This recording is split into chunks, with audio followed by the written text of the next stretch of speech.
Good morning and welcome to the Budget Committee meeting for January 13th. This is a meeting where we will be talking about the 2021 and 22 fiscal framework. At this point, I'd like to call the meeting to order and have each of the councillors go through and do an audio video check. So if we could start with Councillor Daigle-Gammon. Good morning, everyone. Kathy Daigle-Gammon here for District 1. Waverly, Fall River, Muscatella Valley is ready to do budget. Good stuff. Thank you. Councillor Hensby.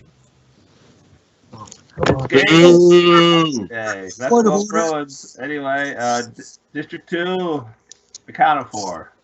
I appreciate that you're wearing your B for budget sweatshirt. Councillor Kent. Yes, I am here from the beautiful District 3, and can you hear me now? We can. That's awesome. Thank you. Councillor Purdy. Hi, I am also here, present, ready to go, and looking forward to my first budget meeting. So it's going to be a good day. It is going to be a good day. Thank you.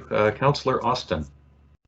Thank you, Mr. Chair. I'm here. And if I may, for just a moment, I would like to acknowledge the passing of Don Trider, 42 years, Dartmouth Police, former Chief of Police for Dartmouth for 12 years. I didn't know the man, but he sounds like he had quite a career with the former city. That's incredibly sad to hear.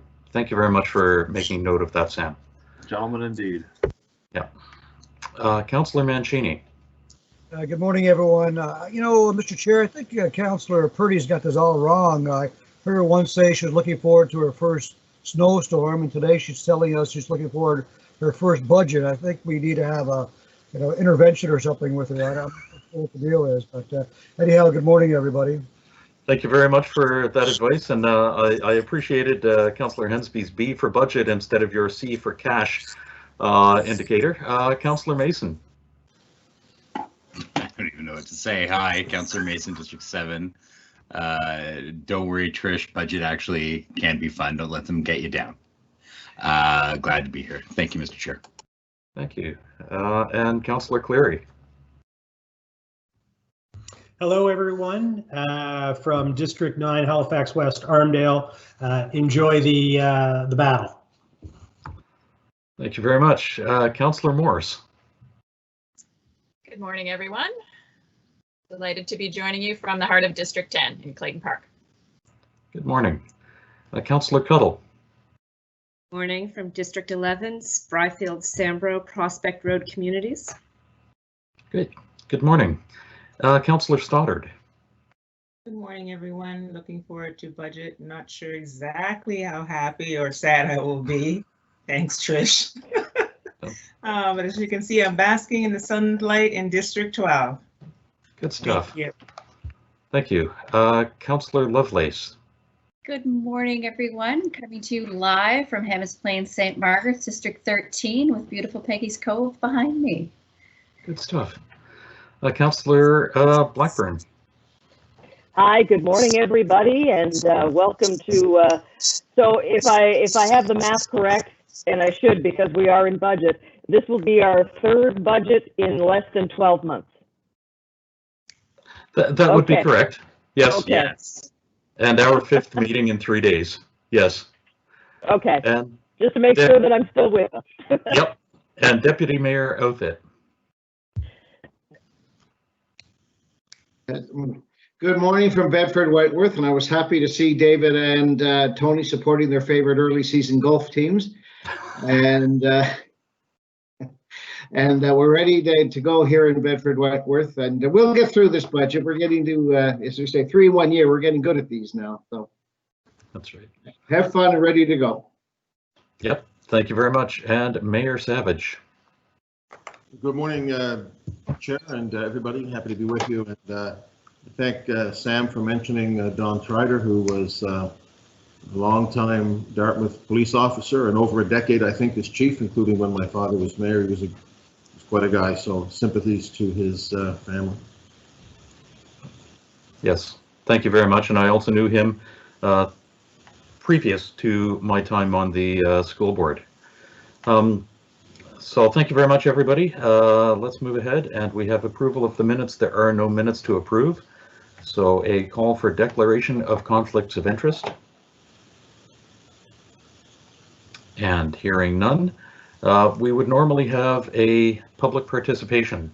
Normally we would go to the public participation speakers list. However, for today's budget meeting, no speakers signed up by the deadline, which was 4:30 yesterday afternoon. So let's proceed with the 2021 and 22 fiscal framework, and I'm going to hand it over to Jane Fraser and Bruce Fisher. Thank you very much. Thank you very much, Mr. Chair. Jane Fraser, Executive Director of Finance Asset Management, ICT, here to present the 2021-22 fiscal framework. As was pointed out at the beginning of the meeting, there is a replacement table 1C in the report. We ran into a little bit of version control. So the presentation is correct. It is the chart that was in the report that's being updated and will be updated on the public website as well. I do have Bruce Fisher with me, Manager of Fiscal Policy and Planning. We also have Kenzie McNeil and Andre McNeil waiting in the wings. So I'm going to, I have a fairly long presentation this morning. There is a lot of detail in there for two reasons, really. One is because we have new councillors that haven't had the joy of 3 budgets in 1 fiscal year. And as well, because of COVID and the back and forth, I think it's important to have that context there and put it together to show where we're moving. So next slide, please. So we're here to do the fiscal framework and seek direction on the tax rate. So the fiscal framework really is looking at all the moving parts of the budget and the fiscal policy for HRM. We're going to be discussing in depth the operating budget. We'll touch on capital, debt, and reserves. Throughout the presentation, we'll roll up some key things through conclusions and the recommendation. Next slide, please. So we always start with economic assumptions. So if you could go to the next slide, please. So the way that we talk about the economy when we present the framework, it's often difficult to see how all of the different components interact and have an impact on HRM's budget, either positively or negatively.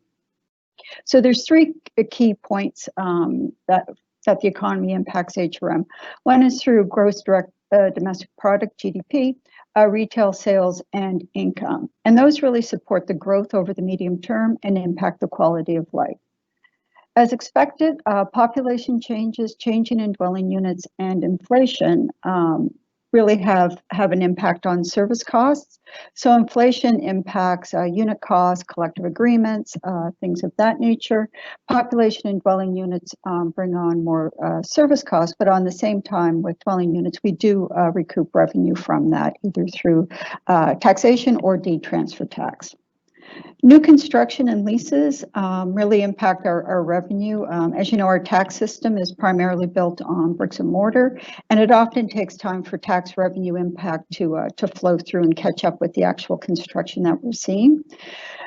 So really what that does is have a lag between the economic growth and the money. So as we go through the next few slides, what you'll see are the fundamentals and where HRM is positioned and the projections for how we're going to be growing. Next slide, please. So looking at real GDP, you know, this is the base year that we're showing on this slide is 2019-20, so pre-pandemic. Last year, when we looked at the fiscal framework, this slide was very different. What you were seeing was a very steady trend upwards over the 10 years since 2013-14. We had growth of $3.5 billion or 18.9%. So that is some pretty good growth. With the impact of COVID, what we're seeing, which is the green bar, is a forecasted dip of about $1.1 billion. We are seeing growth occurring in the out years, so it is picking up, but we don't recover to 1920 levels until 23-24. So GDP, it doesn't really have a direct relationship with tax revenue. Rather, it speaks to the confidence in the economy. So steady GDP growth means that businesses are investing, construction is occurring, and all the positive determinants for attracting people to come to HRM. So even though that the growth isn't as robust as it had been pre-COVID, we are trending in the right direction, and which is positive for the region. Next slide, please.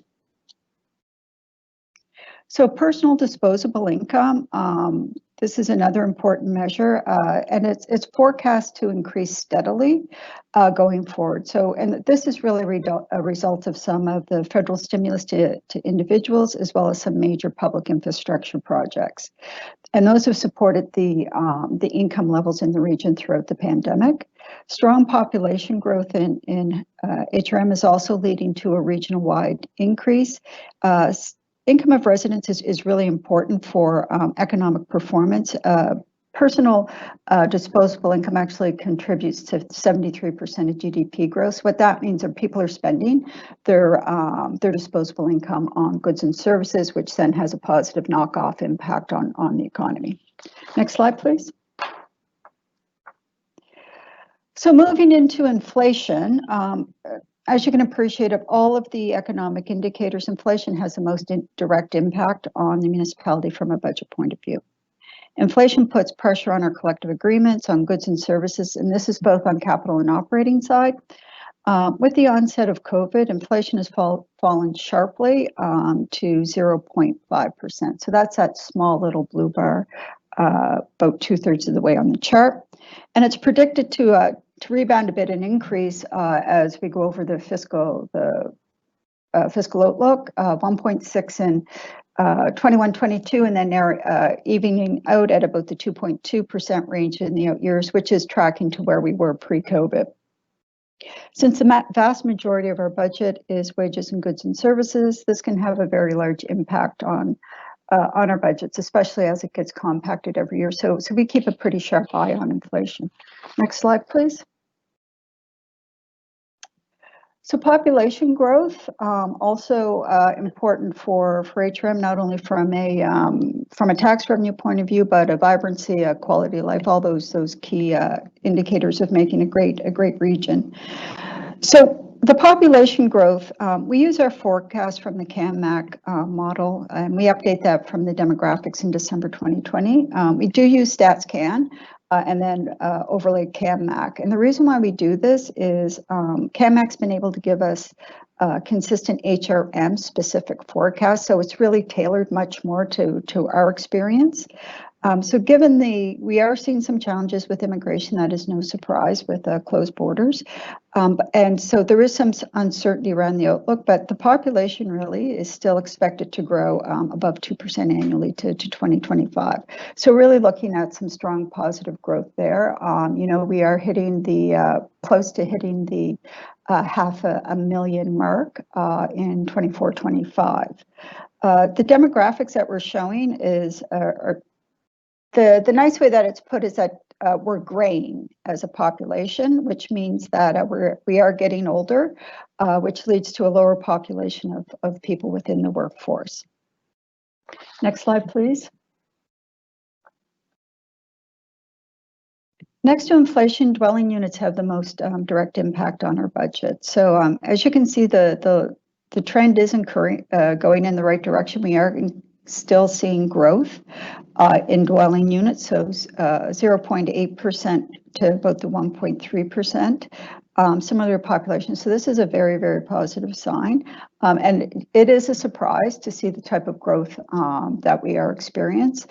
When the pandemic hit, our assumption was that housing sales and housing starts would slow down considerably due to the uncertainty in the economy. I think, as we all know, sitting here today, that is not the case, and that the housing market really is red hot.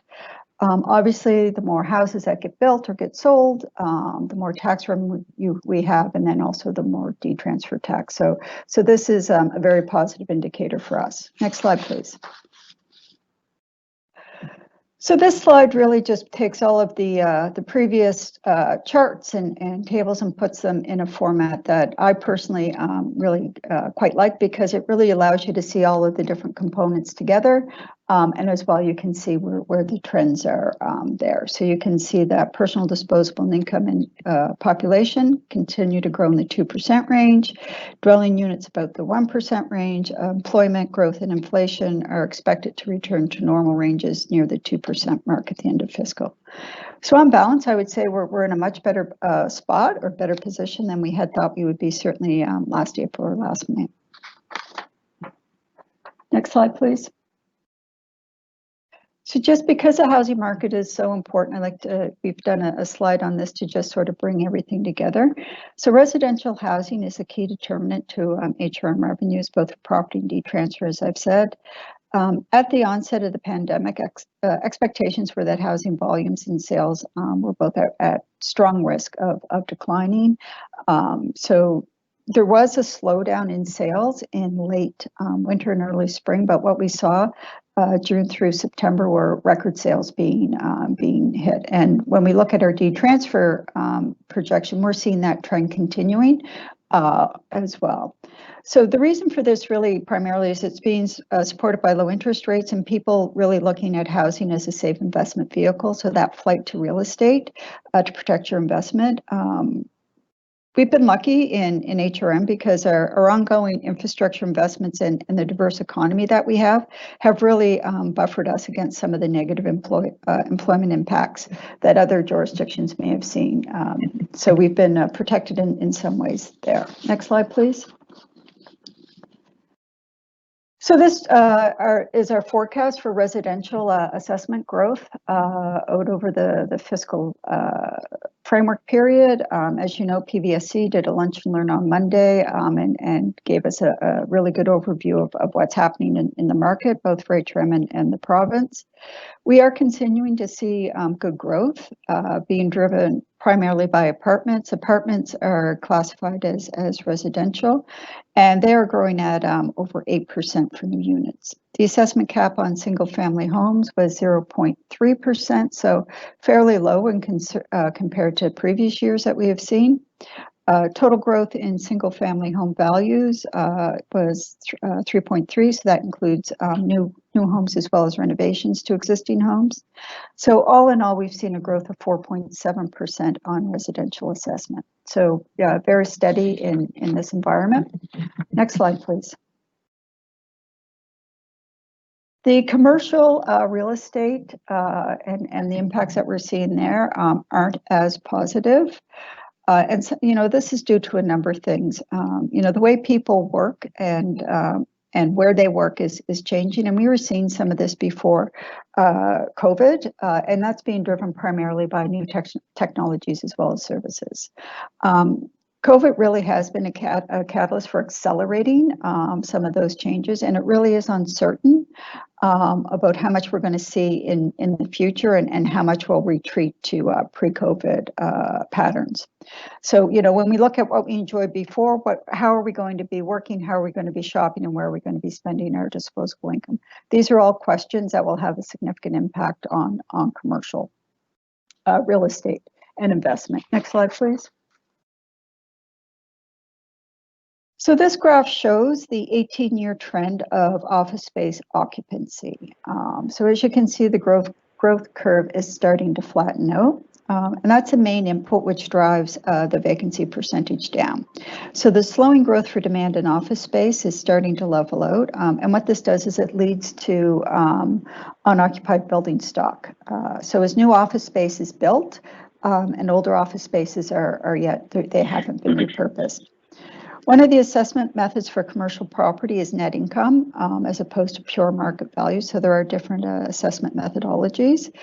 So what this means is as the vacancy rate increases, the value of the office space declines and the commercial assessment base erodes even further. So some of this, of course, gets taken up when there's new development, but often there is a lag and this whole move to working from home, trying to figure out what the impact of that will be on office spaces is something that economists are certainly keeping their eye on. Next slide, please. Commercial assessment, we haven't been seeing the growth in commercial assessment that you might expect despite the number of cranes in the sky. Some of this is the fact that most of the big developments are residential and don't fall under the capital assessment definition. So pleasantly surprised by the growth we're seeing in 21-22, which is the green bar. That's at 2.8%, definitely higher than anticipated. This does reflect a lot of the activity that was happening pre-COVID, though. So, not sure how that's going to carry through. For planning purposes, the whole fiscal outlook is built on the assumption that COVID will last for 18 months. So with that, we are not projecting any increase in commercial for a revenue point of view. In 22-23, 1.6% growth in 23-24, and then 3.3 in 24-25. The gray bars that are on top, that represents what CAMAC did for us. We asked them to do some modeling for us on the commercial assessment side, and these are what they're predicting the assessment growth will be. So we've been on the commercial side, we've been really conservative with this in order to see how things, the economy react. The underlining economic fundamentals are sound, but it's that time, like as it goes through to impact us, that we're wondering about. And then at the flow through of pre-COVID. Next slide, please. So this is a summary of the assessment takeaways. As I said, residential is much stronger than predicted. You saw the difference between what CAMAC is suggesting for commercial versus what we have built in. Commercial is quite volatile, so we are being very prudent and conservative on this. And there is that time lag between economic recovery and flow through to our revenues. Next slide, please.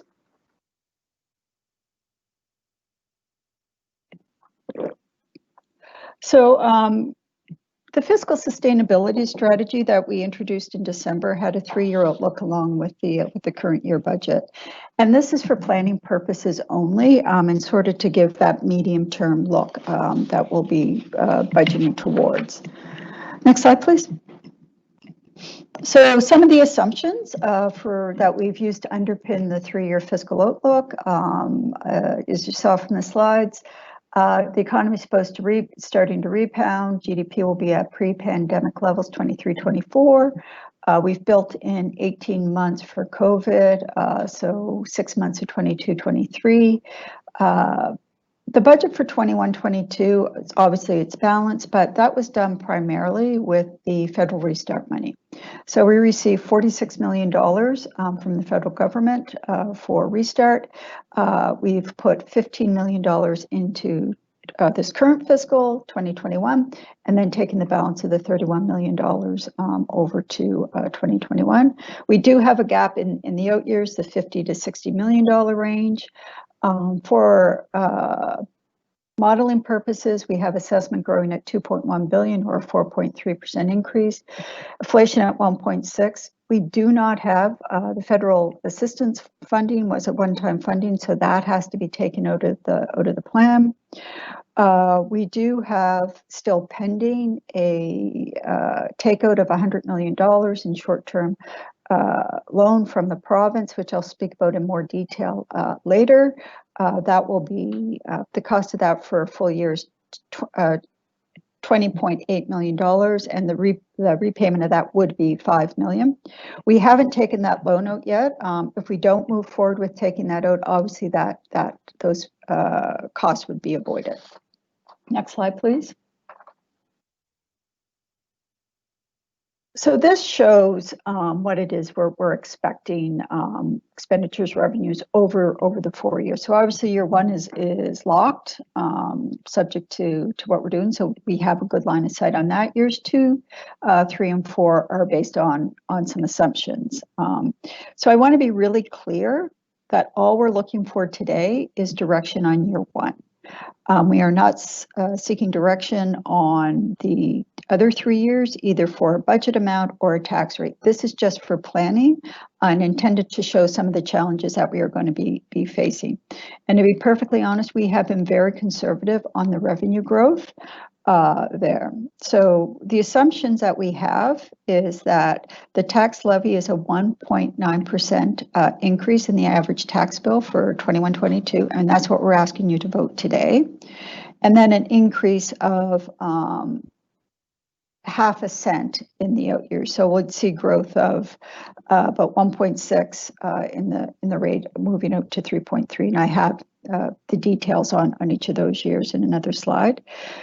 When we do that, we do have a gap. The gap is 56 million in year 2, 61.5, and then coming back a little bit down in year 4. So that's what I mean about the, you know, a bit of some of the challenges that we'll be facing based on the assumptions we have. Next slide, please.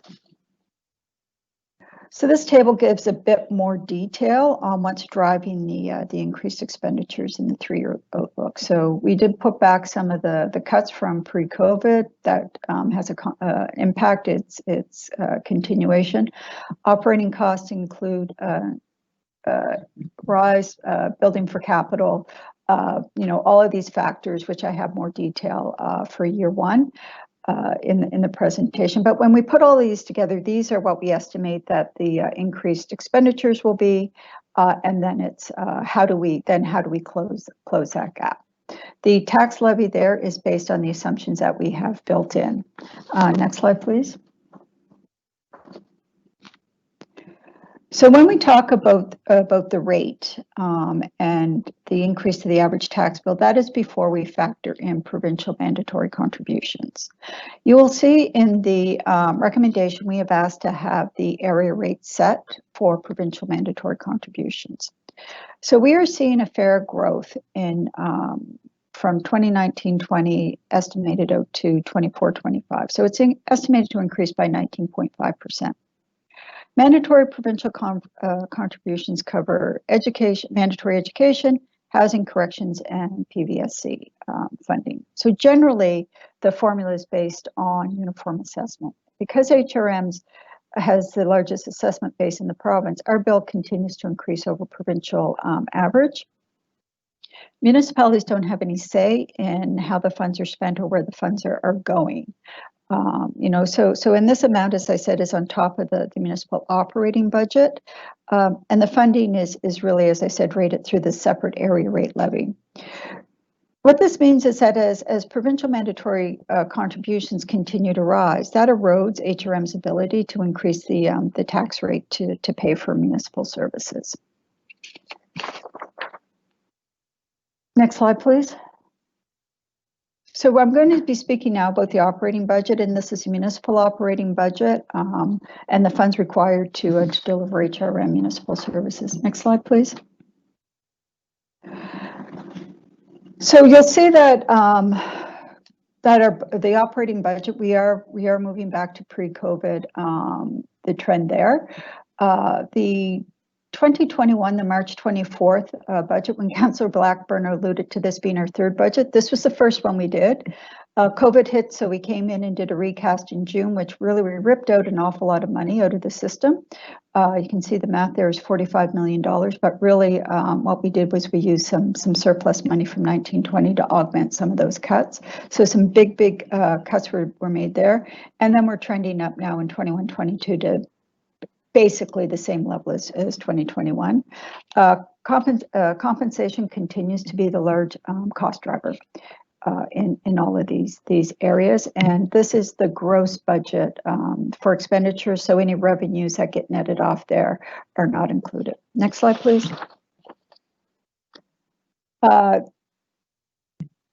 This is really hard to read, but what this does is it just shows the expenditures at the roll-up level, but both by the dollar amount as well as the percentage. Compensation, 52% of the $827 million budget, or $432 million.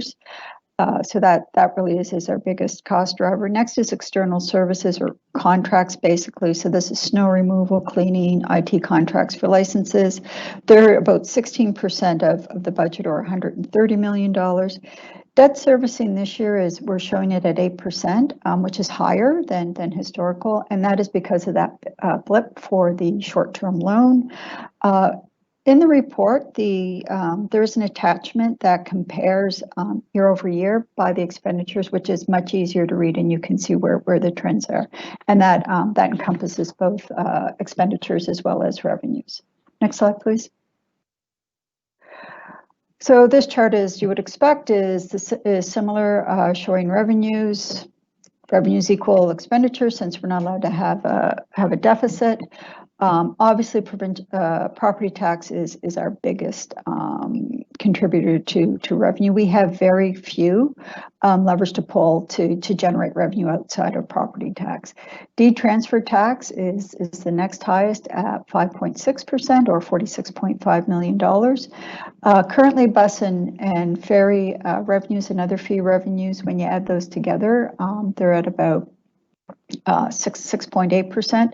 They would have had a much larger percentage pre-COVID than they do now, but we are seeing some of those trends start to rebound with that.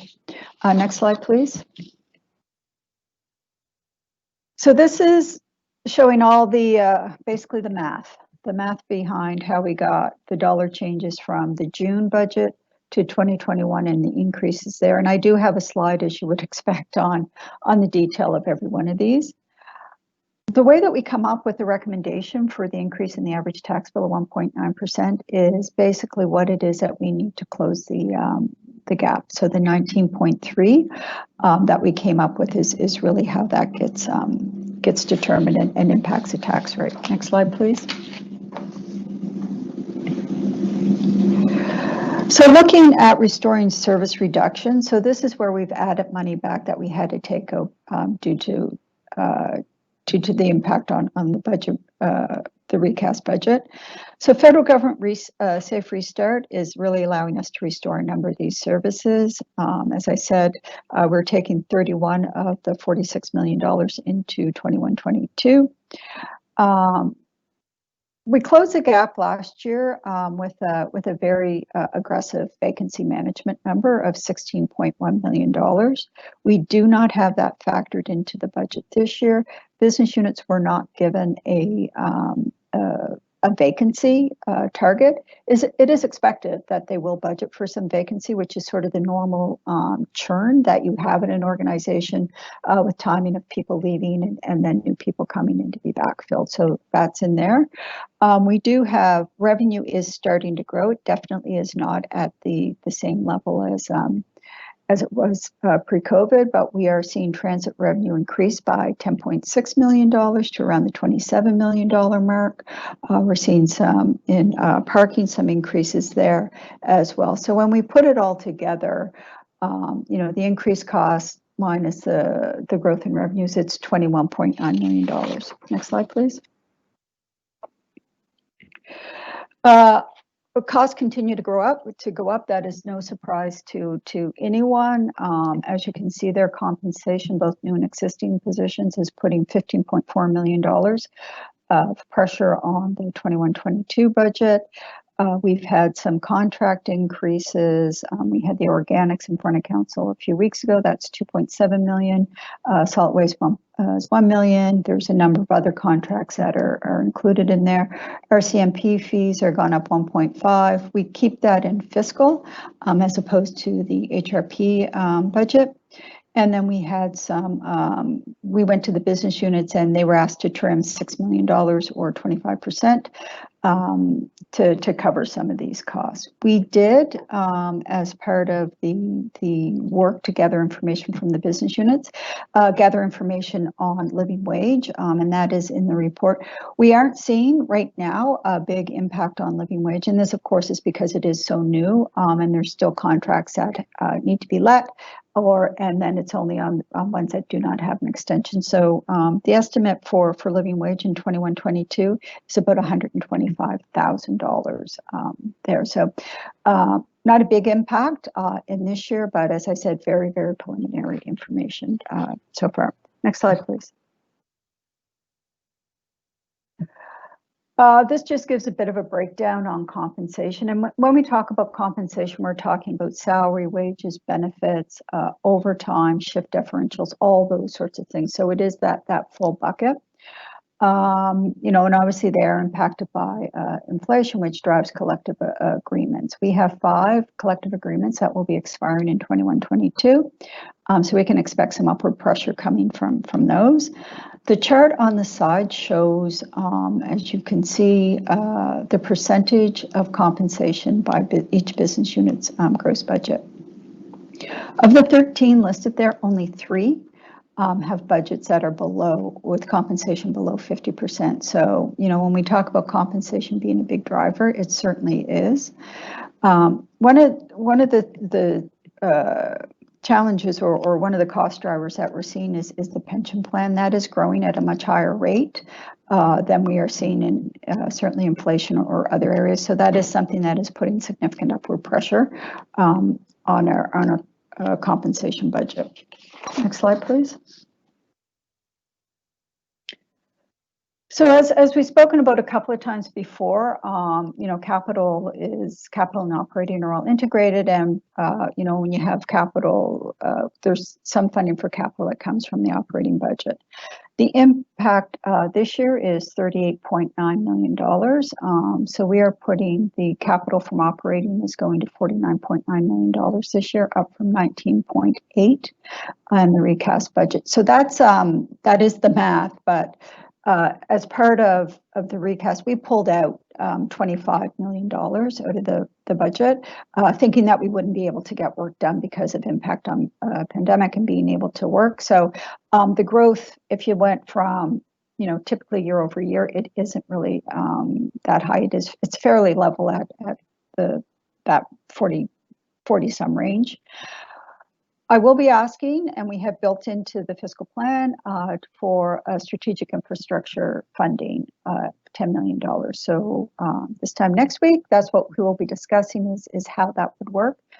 This is really to kickstart some of the funding for these big city building initiatives that council has, the big strategies, Halifax Bus Rapid Transit, IMP, all of those big projects. So it's really coming up with a funding plan for those. So we have a notional allocation of $10 million in this budget. Operating cost to capital is 2.5 for this year, which is down a little bit from last year. And this is just, you build an asset, you have to operate it. So those are all the components that go into capital. Next slide, please. So this is the slide that really speaks to the short-term loan, and I'm going to spend a little bit of time on this because there's a lot of components that do have an impact on the out years, and it represents some of the changes that occurred from COVID. So one of the immediate concerns of COVID when it hit was uncertainty of the economy and lockdown. So we were concerned that people were not going to be able to pay their taxes. This is residents and businesses. And what that would do, that would result in a cash flow issue. So on the accounting side of it, tax revenue, we'd be okay because we booked the revenue as if we've received it. But for actual cash in the bank, there was a real concern we would run out of cash. And this isn't just HRM, this was across all municipalities. So negotiating with the province, there was a short-term loan vehicle established through the Nova Scotia Municipal Finance Corporation. At the time of the recast budget, it was anticipated that HRM would be drawing down $130 million to cover revenue shortfall, cash shortfalls. At that time, the maximum takeout was 3 years at 1.1%. What we did to be prudent, what council approved and to be prudent was to take 6 months of that payment and put it in the reserve. So when it came this time, we would be able to pay that. We would have that money in the reserve, we could take it out. The tax payments actually were much better than we had anticipated. You know, so then we were thinking, okay, instead of 130, what's $100 million look like? When we looked at that, we were able to extend the term of the loan to 5 years with an increase in the interest rate of 1.3%. So that resulted in an annual payment over 5 years of $20.8 million. That money is covered off because of the money that was put in the reserve last year by regional council. We still have not taken out that loan. And the reason being is that we wanted to understand what the tax payments were going to look like and what our cash was how the cash was. As of January the 8th, the amount of taxes outstanding for 2021, this includes the interim bill as well as the final bill, is $32 million. So we're at about 95% paid to date on that. We are also not seeing the capital work, the bills go out the door as quickly as anticipated. So that's why there's some hesitancy, I guess, on that short-term loan and what that's the need for that is and what it's going to look like. Next slide, please. So deed transfer tax, as I said, this is really one of our more volatile tax revenue. For every property that's sold, we levy 1.5% of the purchase price. So on residential, it's fairly easy to get a trend on that. What has been changing the budget projections to the actual amount tends to be big deals, like big REITs, big commercial transactions that we're seeing. I think last year we saw one that was $300 million that just came out of the blue, which is great.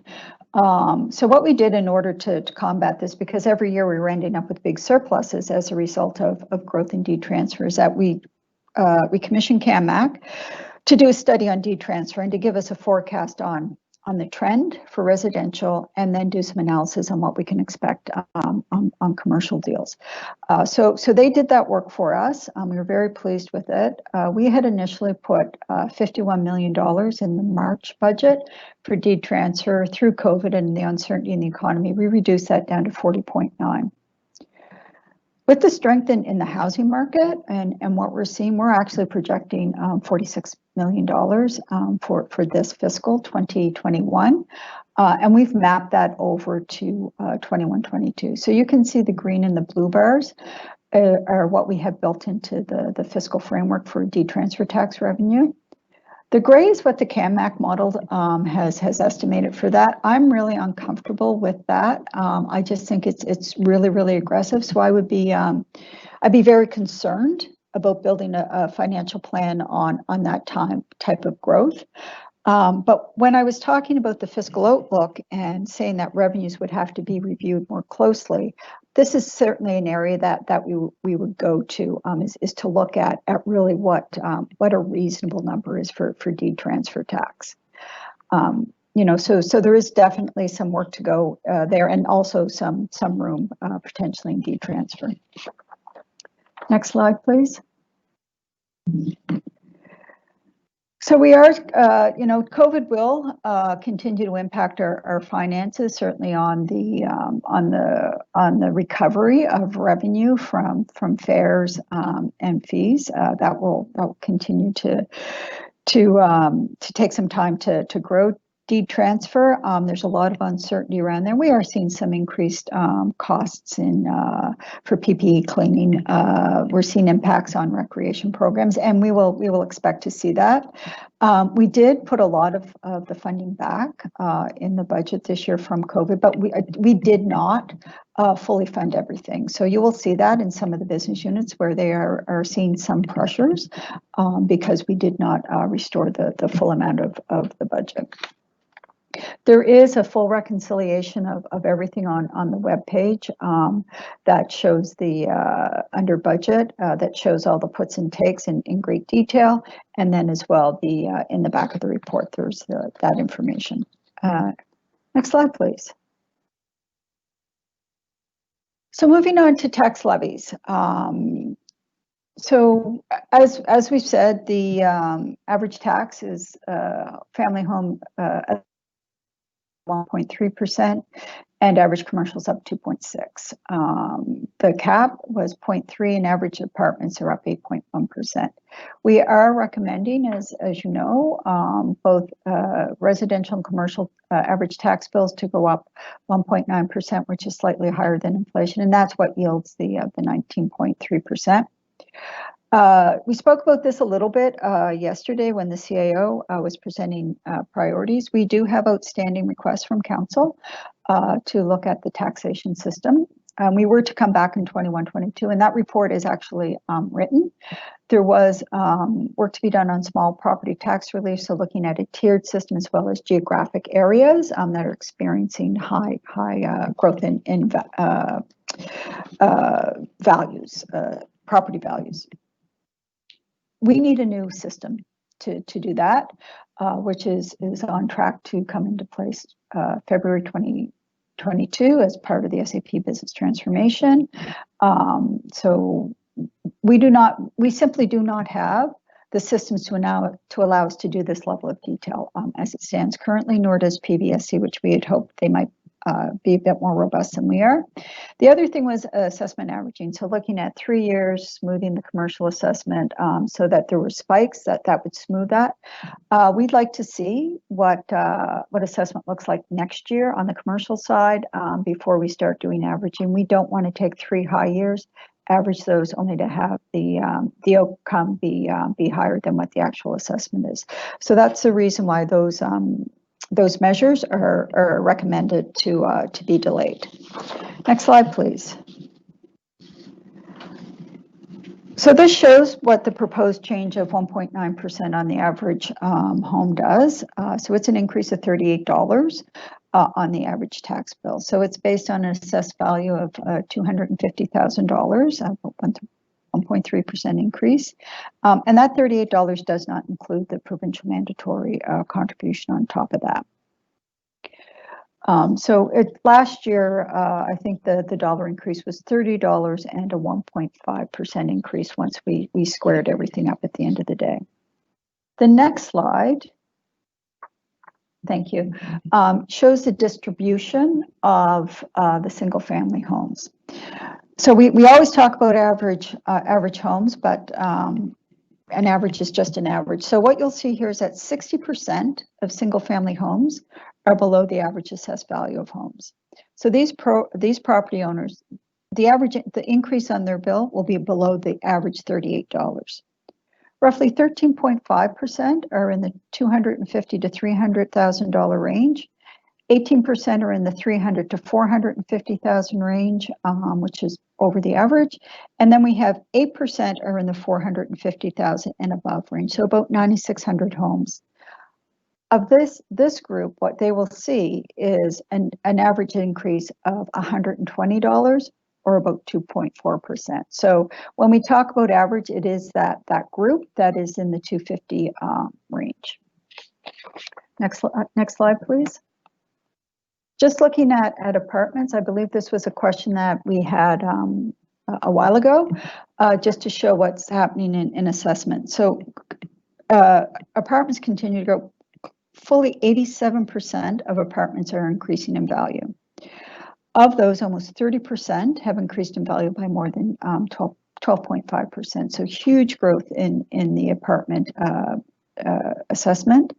And as we've said a number of times now, they are assessed at the residential rate. So that's why we're seeing that really, really strong growth on that side. Next slide, please. Moving into the commercial impact. So we are proposing as you know, the 1.9% increase. What this does is an average increase of $817, but results in a slight drop in the rate. So it goes from 3% to 2.975% on the commercial side, which is different on the residential. I forgot to mention, but on the residential side, the rate actually goes up by 0.5%. Percent on that side. So once again, it's based on an average of 1.465 of assessment for a commercial property. Similar to single family homes, there are a range of businesses within there. So if you go to the next slide, that shows the distribution of commercial assessments. Fully 52% of commercial properties did not increase in value. And of the ones that did, the increase in value, only 6% of those properties around the 12.5% range. So when we say that we're not seeing growth in commercial, this is what we're talking about. What we saw when we took everything apart and did it by category, is that office values are fairly flat, driven, by vacancies and different things. Retail is declining. You're seeing shopping malls. That's no surprise there. But the strongest performance continues to be on the industrial buildings and some of that growth there. So that gives a little bit of an explanation of what's going on in commercial. Next slide, please. We have recently updated our commercial tax benchmarks. So we employed Turner Drake to go out and do a scan of property tax for rental costs for 3 property types. We look at Class A office space, which is new premium, Class B, as well as light industrial. And what we're seeing is that we benchmark in the middle or lower third for all of those property types. So when you look at Class A, we're clustered with Calgary, Regina, Edmonton. At the top of the chart is Quebec City and Toronto, no big surprise there. And then some stepping throughout the graph. Next slide, please. So this shows what we're expecting to see proposed tax rates, and this is what's been built into the plan. So for the 4 years, residential is expected to grow at from 3.3% to 3.6%. Commercial is flat for 22-23, 1.6 in 23-24, and then 3.3 going out for years 2 and 3. And then rates, and that's predicated on an assessment rate increase of 0.5 cent for each of them. Next slide, please. So an obvious question is what happens to tax rates to tax revenue if we do not increase the tax rate? And that's what this chart shows. Estimated tax rate would remain where they are. It is important to note that the commercial rate would still stay at the 3%, so there would not be that decrease in there. What you see is that the instead of having $19.3 million in 21-22, that would fall down to about 15.8. We'd have 13.6 and then 2.1 13.6 in residential, 2.1 in commercial.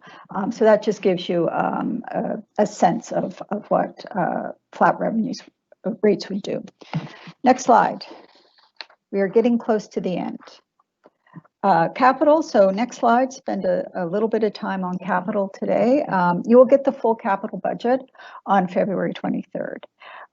So, really what we're doing, and this is much later than usual, and that's because of, the fiscal sustainability strategy coming in December, and then as well as strategic initiative funding next week. So that has resulted in the date being pushed out. Typically, you see this in December, and it's one of the very first things that council sees. We are seeing a lot of pressure on our state of good repair budget. So that's what the base capital budget, it's built on $150 million. And we know that is not enough to keep our assets in a state of good repair and follow good asset management practice. What we're proposing in the strategy for capital related to strategic initiatives is looking at debt and looking at ways that we can fund those big projects. So when we layer that on, we are building a capital budget program that's going to be in the range of 175 to 230 million as it stands now.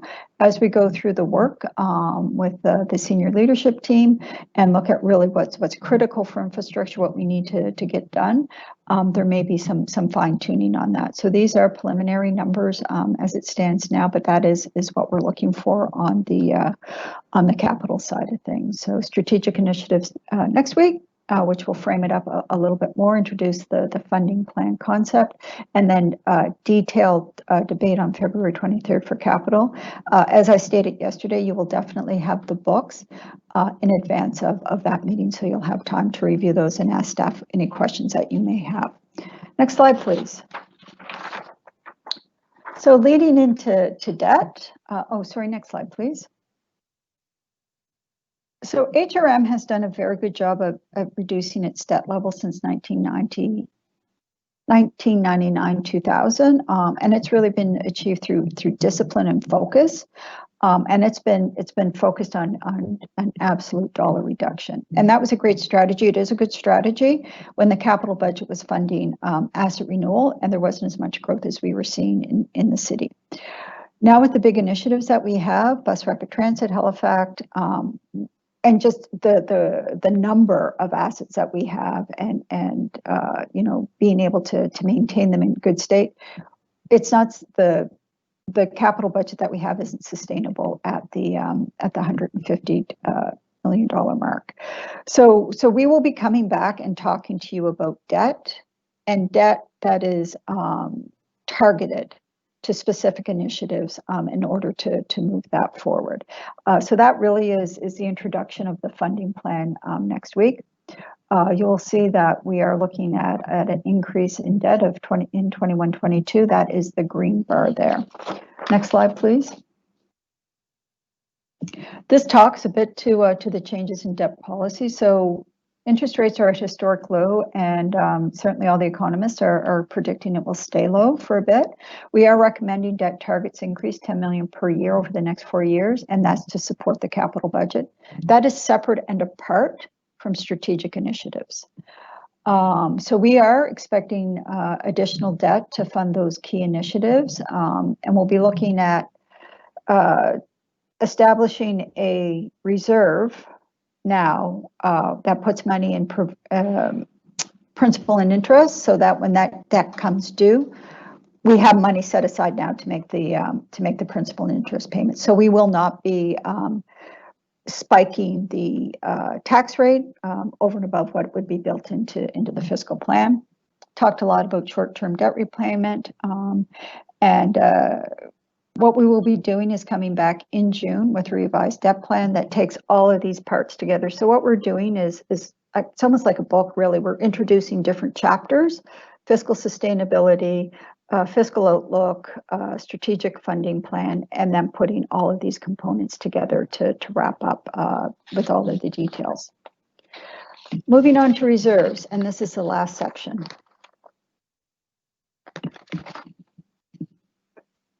So another key component of HRM's fiscal health are the reserves. In 2016, there was a lot of work done to collapse the number of reserves. I think there were 52 down to 21.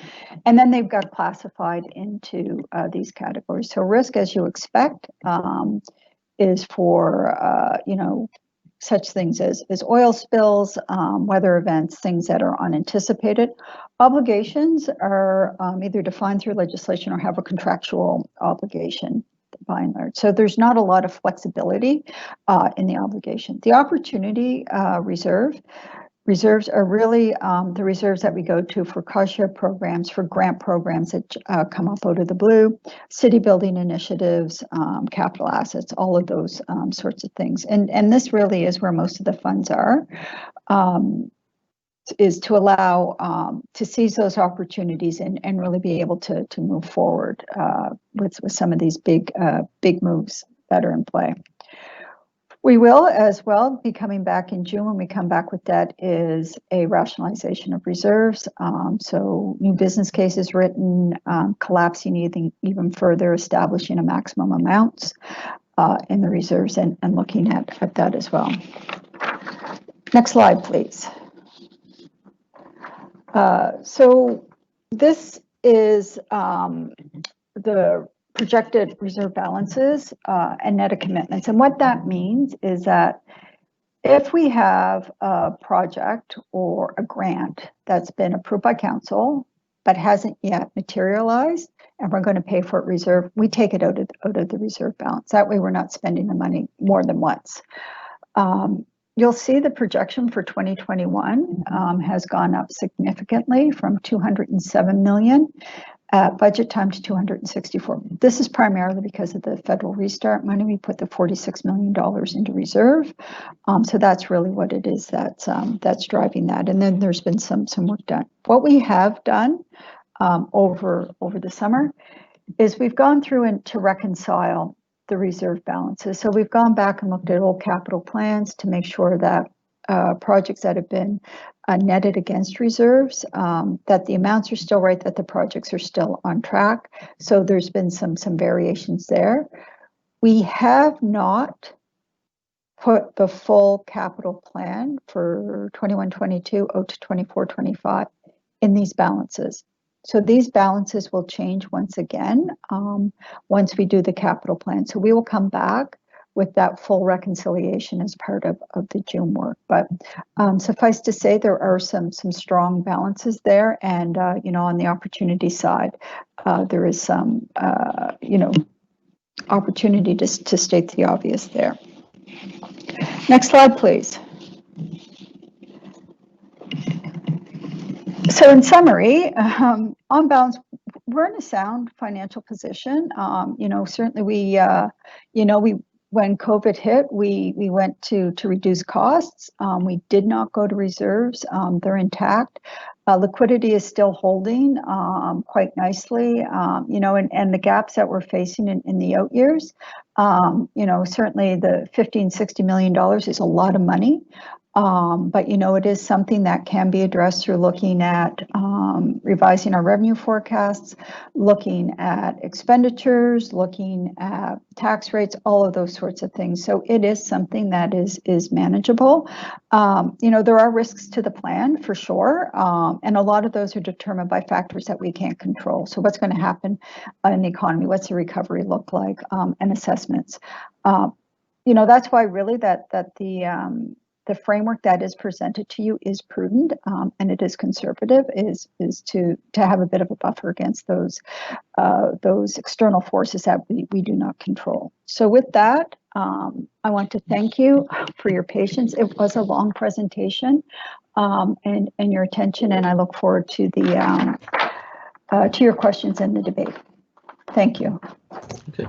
Thank you very much, Jane. That was quite a detailed presentation, and I appreciate all of the detail that came forward. And we do have a number of speakers, and first on the list is Councillor Cleary. So Councillor Cleary, would you mind putting the motion on the floor and then proceeding with any questions you have? I'd be happy to, Mr. Chair. So I move that the Budget Committee, 1, direct the Chief Administrative Officer to develop the 2021-2022 budget according to Council's approved priorities and preliminary fiscal direction, including the setting of the average property tax bill for residential and commercial properties at 1.9% increase, and 2, direct the Chief Administrative Officer to establish an area rate of approximately $0.341 or 3.41 cents per $100 of assessed value for provincial mandatory contributions. Okay, thank you very much. And do I have a seconder for that Second, motion? Councillor Mason. Councillor Mason, thank you very much. Go ahead, Sean. Thank you, Mr. Chair. Thank you, Jane and the CAO and all the staff who've worked on this tirelessly. And as Councillor Blackburn mentioned, 3 times now in a year. So it's like you guys do nothing but budgets. I'm sure many people have many questions about many things, and I'm not going to take up the time trying to list through all of them. And generally, I'm supportive at this high level of what you've put forward in terms of the operational budget, the capital budget, especially things like the strategic capital fund, the debt, the taxes. Having said that, though, normally in your presentations, you would have a graph which would show the proportion of residential to commercial property taxes. And I think last year it was roughly, and you can correct me if I'm wrong, around 38% commercial, 62% residential, somewhere in there. I know it's like a 40-60 split. And over the last decade, the proportion of commercial tax to overall taxes collected has been going down because we are, as some other jurisdictions are, trying to put the burden on those who receive most of the services. And the reason I'm bringing this up, and you highlighted this with your presentation in terms of the commercial assessments. What we've seen in commercial assessments over the last couple of years is a stagnation.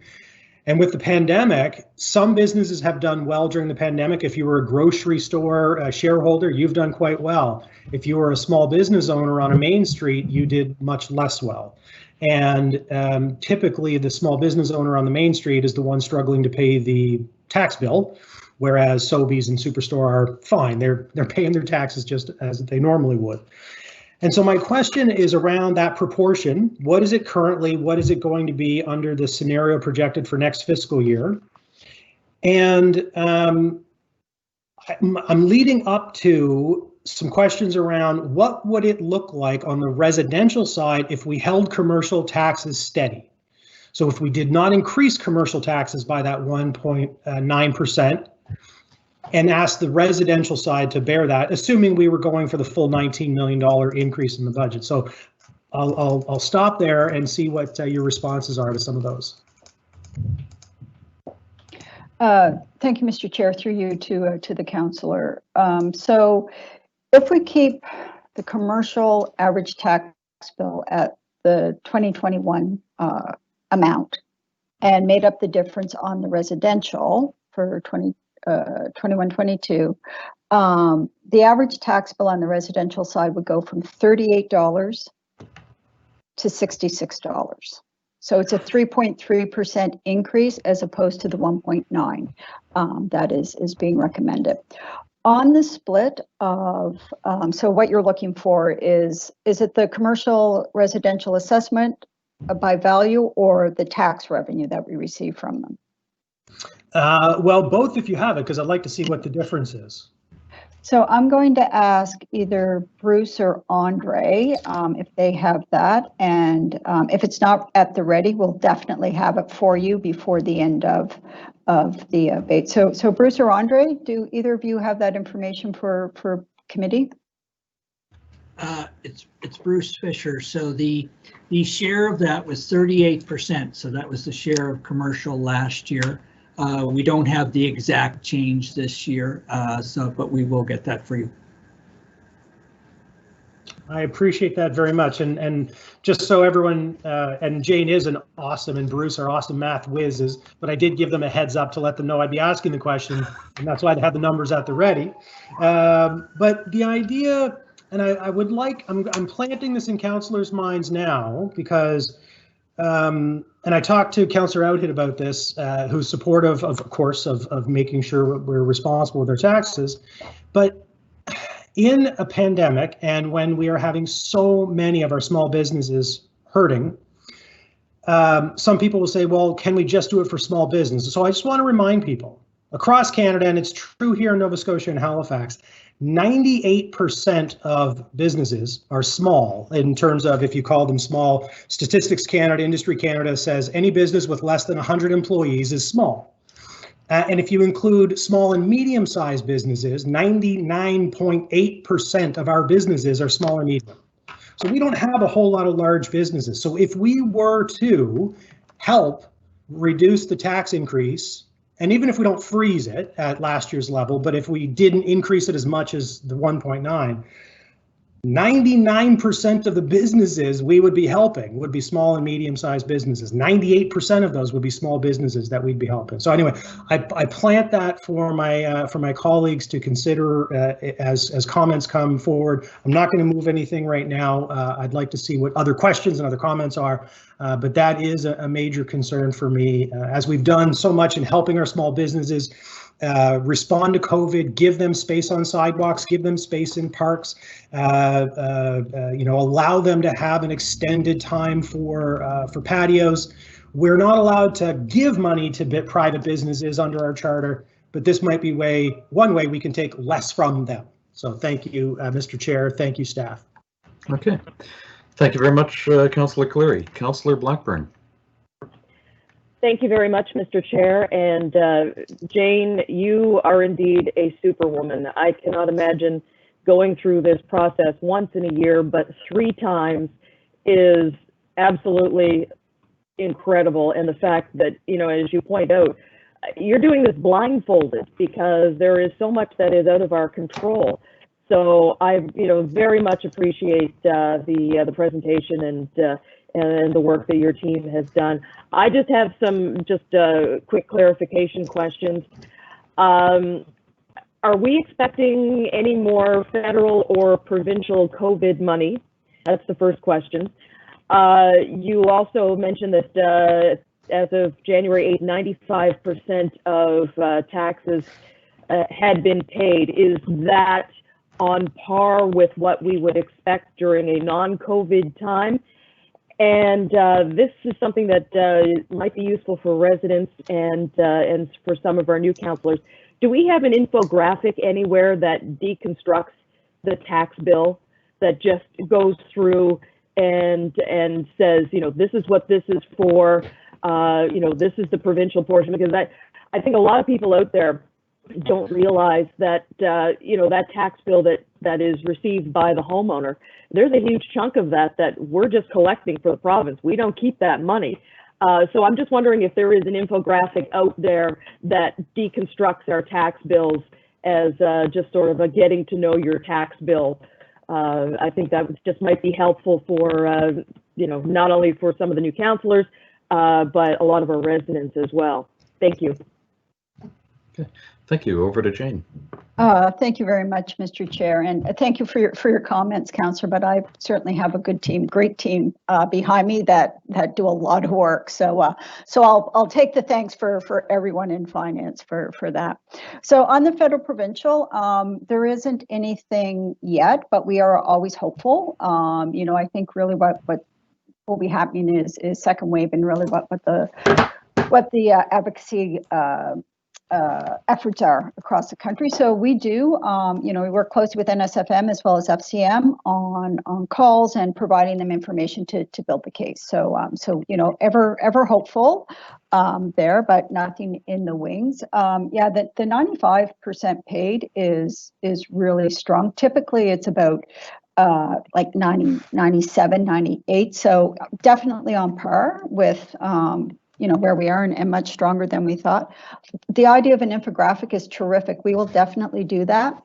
On the tax bill, we do break out provincial, and you'll see what it looks like, but it's very flat, and it doesn't really show it. So we can look at that and really have a nice infographic for the web and different things that show where the money's going. So that's a terrific idea. All right. Thank you very much. Okay. Thank you very much. Councillor Lovelace.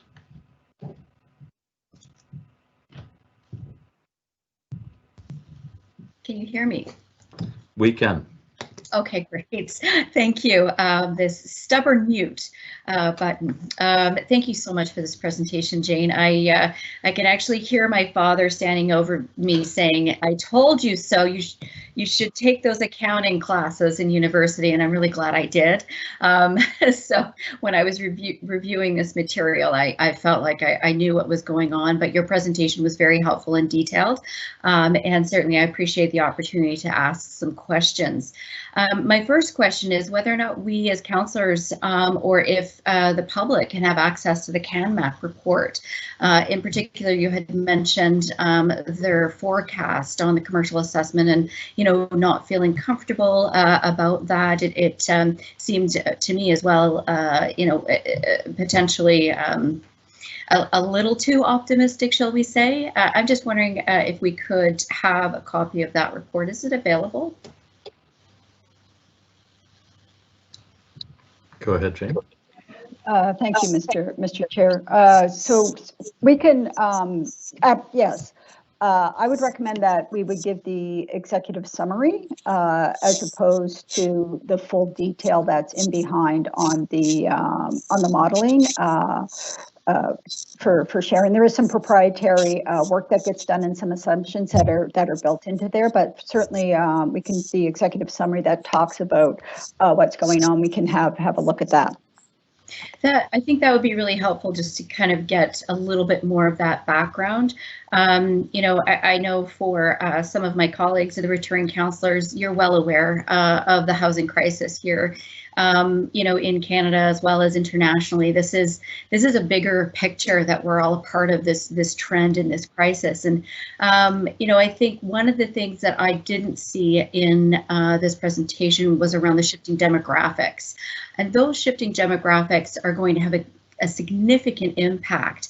Now, I will note that the Atlantic Immigration pilot project, that's now a permanent project. So thinking about ways that those targets for Nova Scotia and Halifax in particular will add value, obviously, and economic output for Halifax. But also on the flip side of that, that middle income affordability for shelter, for housing is growing.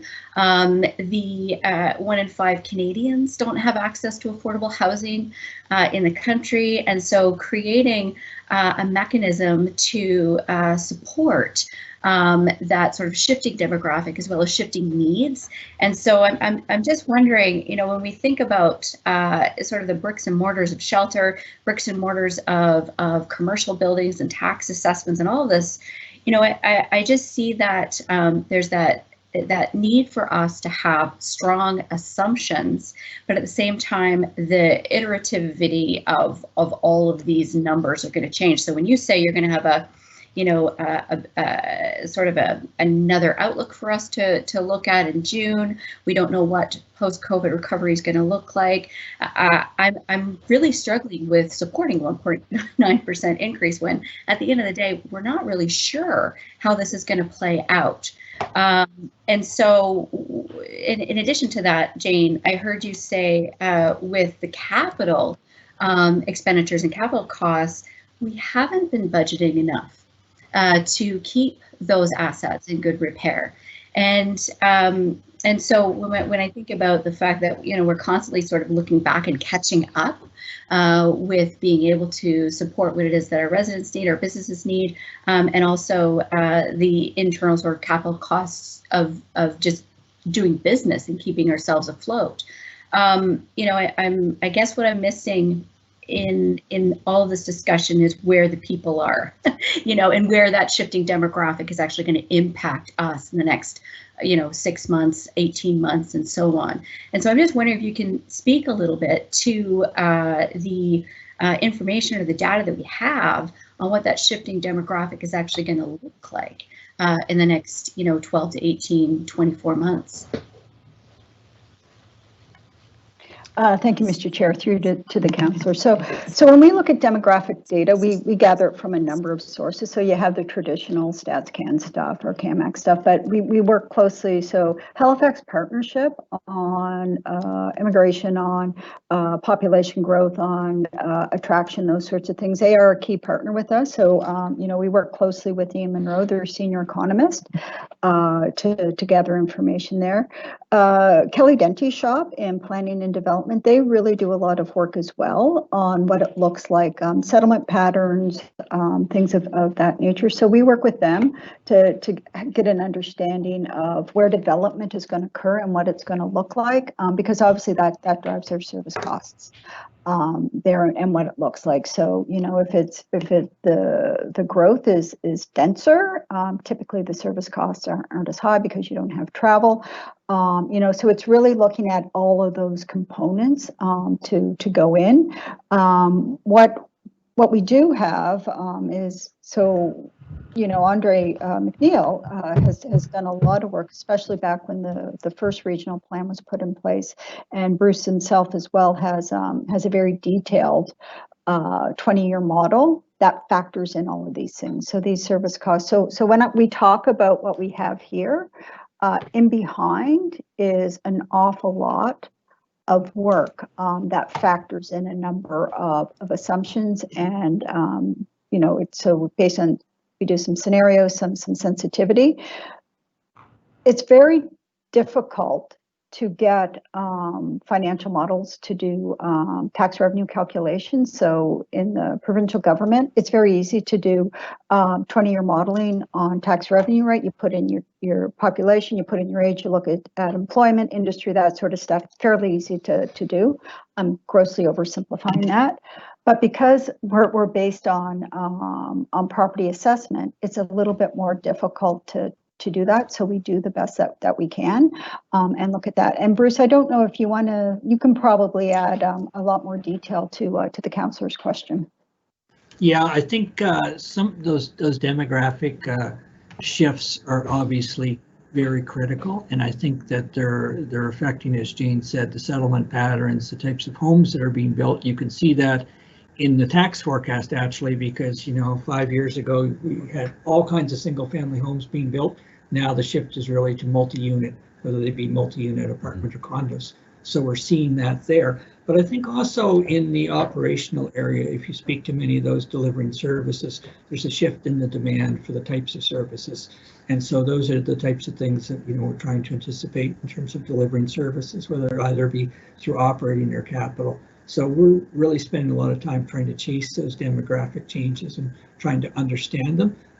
It is a bit tricky to forecast the bricks and mortar, because the bricks and mortar of assessment doesn't always reflect what's actually happening in the economy. You can have a high-tech business and do it in your garage and make tons of money, or you can have a small business with expensive bricks and mortar and maybe not be quite as high margin.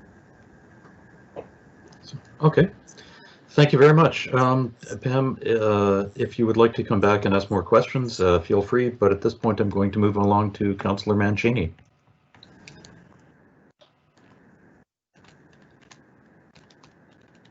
No, you're muted, Tony. There we go. There we go. We're just looking at muted. Thank you, Chair. Jane, thank you as always. So, Tony, your audio is breaking up a little bit. Yeah, I don't know how. Is that the testing? You're still okay, not. That was coming in clearly. Go ahead. Thank you, Mr. Chair. Jane, thanks for the presentation, and to your staff. In your presentation, you talked about the office space vacancy, particularly in the downtown. And I know that it's hard to understand what that impact is. And maybe this is a question for Mr. Dubé. This is significant. All we have to do is look to part of the summer in the downtown, and we saw during the day it was a ghost town, right? Everybody was working from home, and all those businesses that rely upon the people that work downtown didn't have a whole lot. So, my question for Jacques, are there, we had a meeting this morning with the partnership. Are there conversations with the partnership, Discover Halifax, Downtown Business Association, the chambers around this vacancy? Because everything I read is what people are anticipating, or cities are anticipating, is that downtown office is changing, and they're going to have to adjust, because we're not going to be relying upon all those vacancies. Prior to COVID, we didn't have enough space. Now we have lots of space, and the fear is once we get through COVID a little bit more, we're going to have a whole bunch more space because businesses aren't going to return to downtown. So I'm wondering, Jacques, if you're aware, are there strategic high-level conversations with those organizations to talk about our downtowns, both Halifax and Dartmouth? Okay, over to the CAO. Through Mr. Chair, thank you very much. Good morning, everyone. Appreciate the question.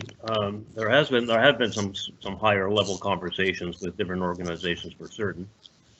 We've had more conversations internally, likely than we've had externally on this, to the extent that we know we have a lot of folks that are working from home now, and we have an accommodations strategy and a rollover to that.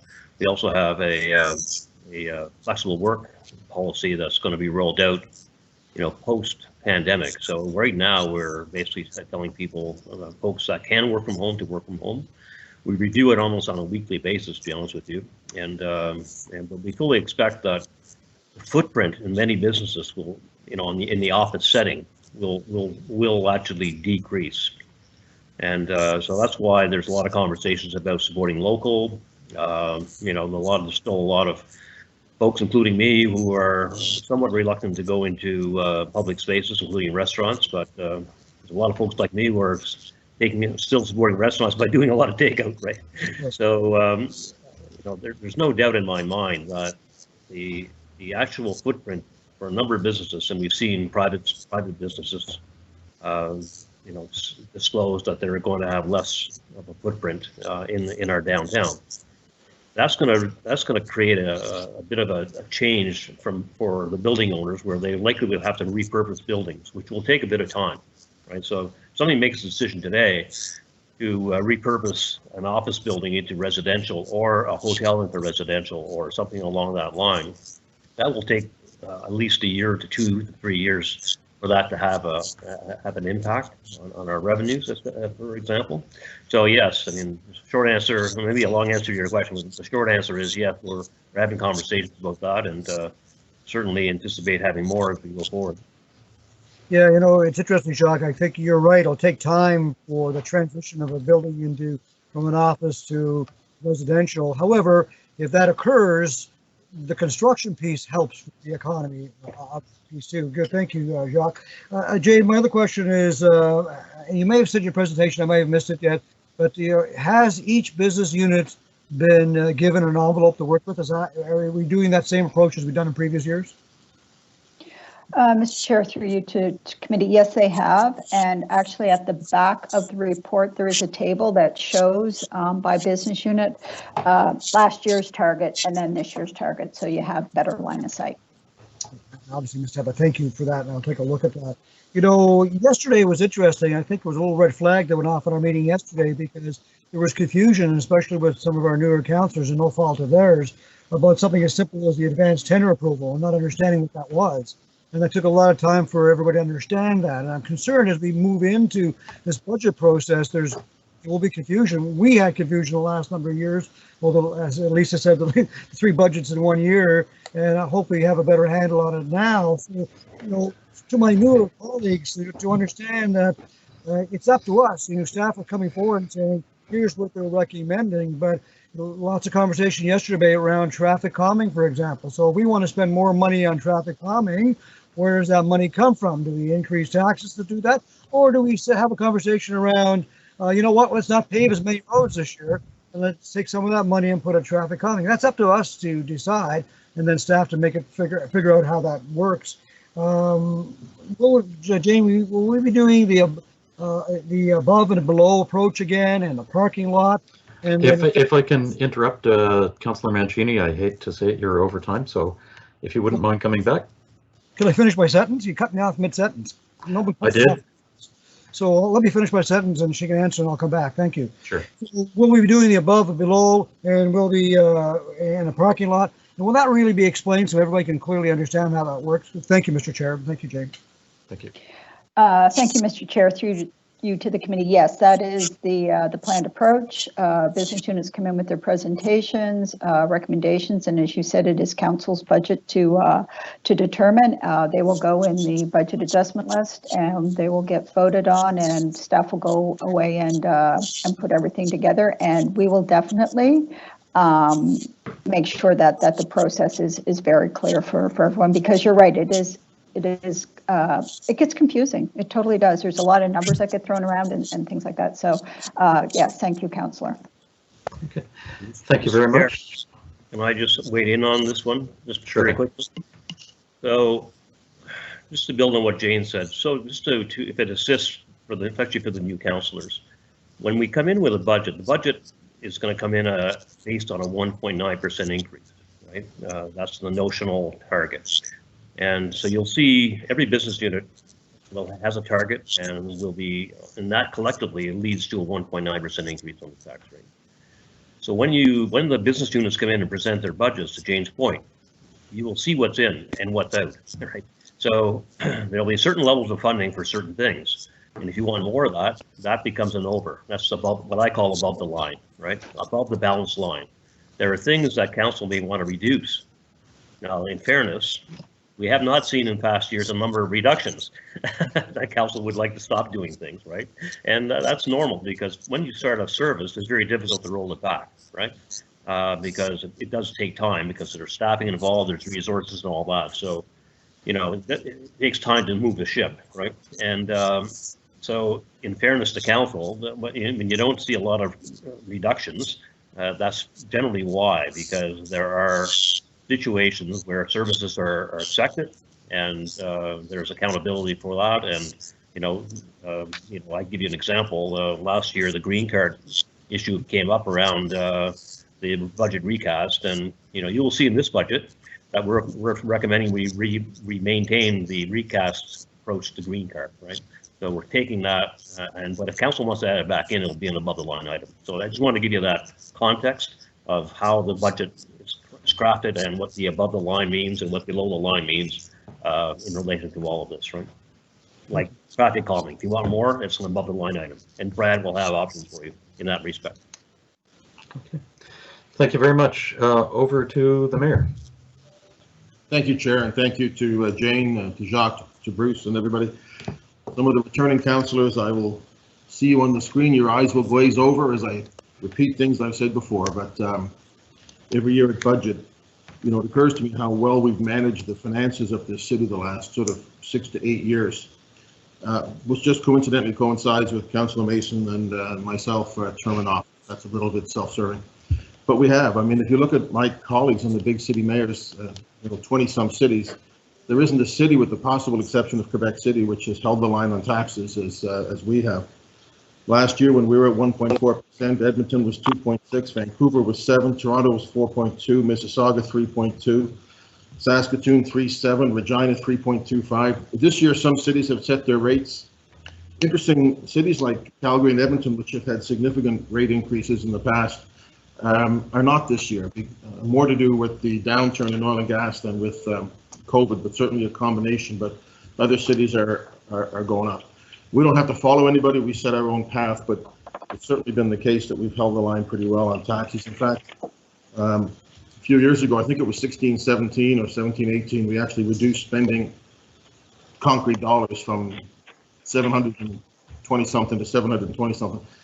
And Jane, when I look at this on page 22, what I'm seeing is your proposal is on spending is 827.2 million, correct?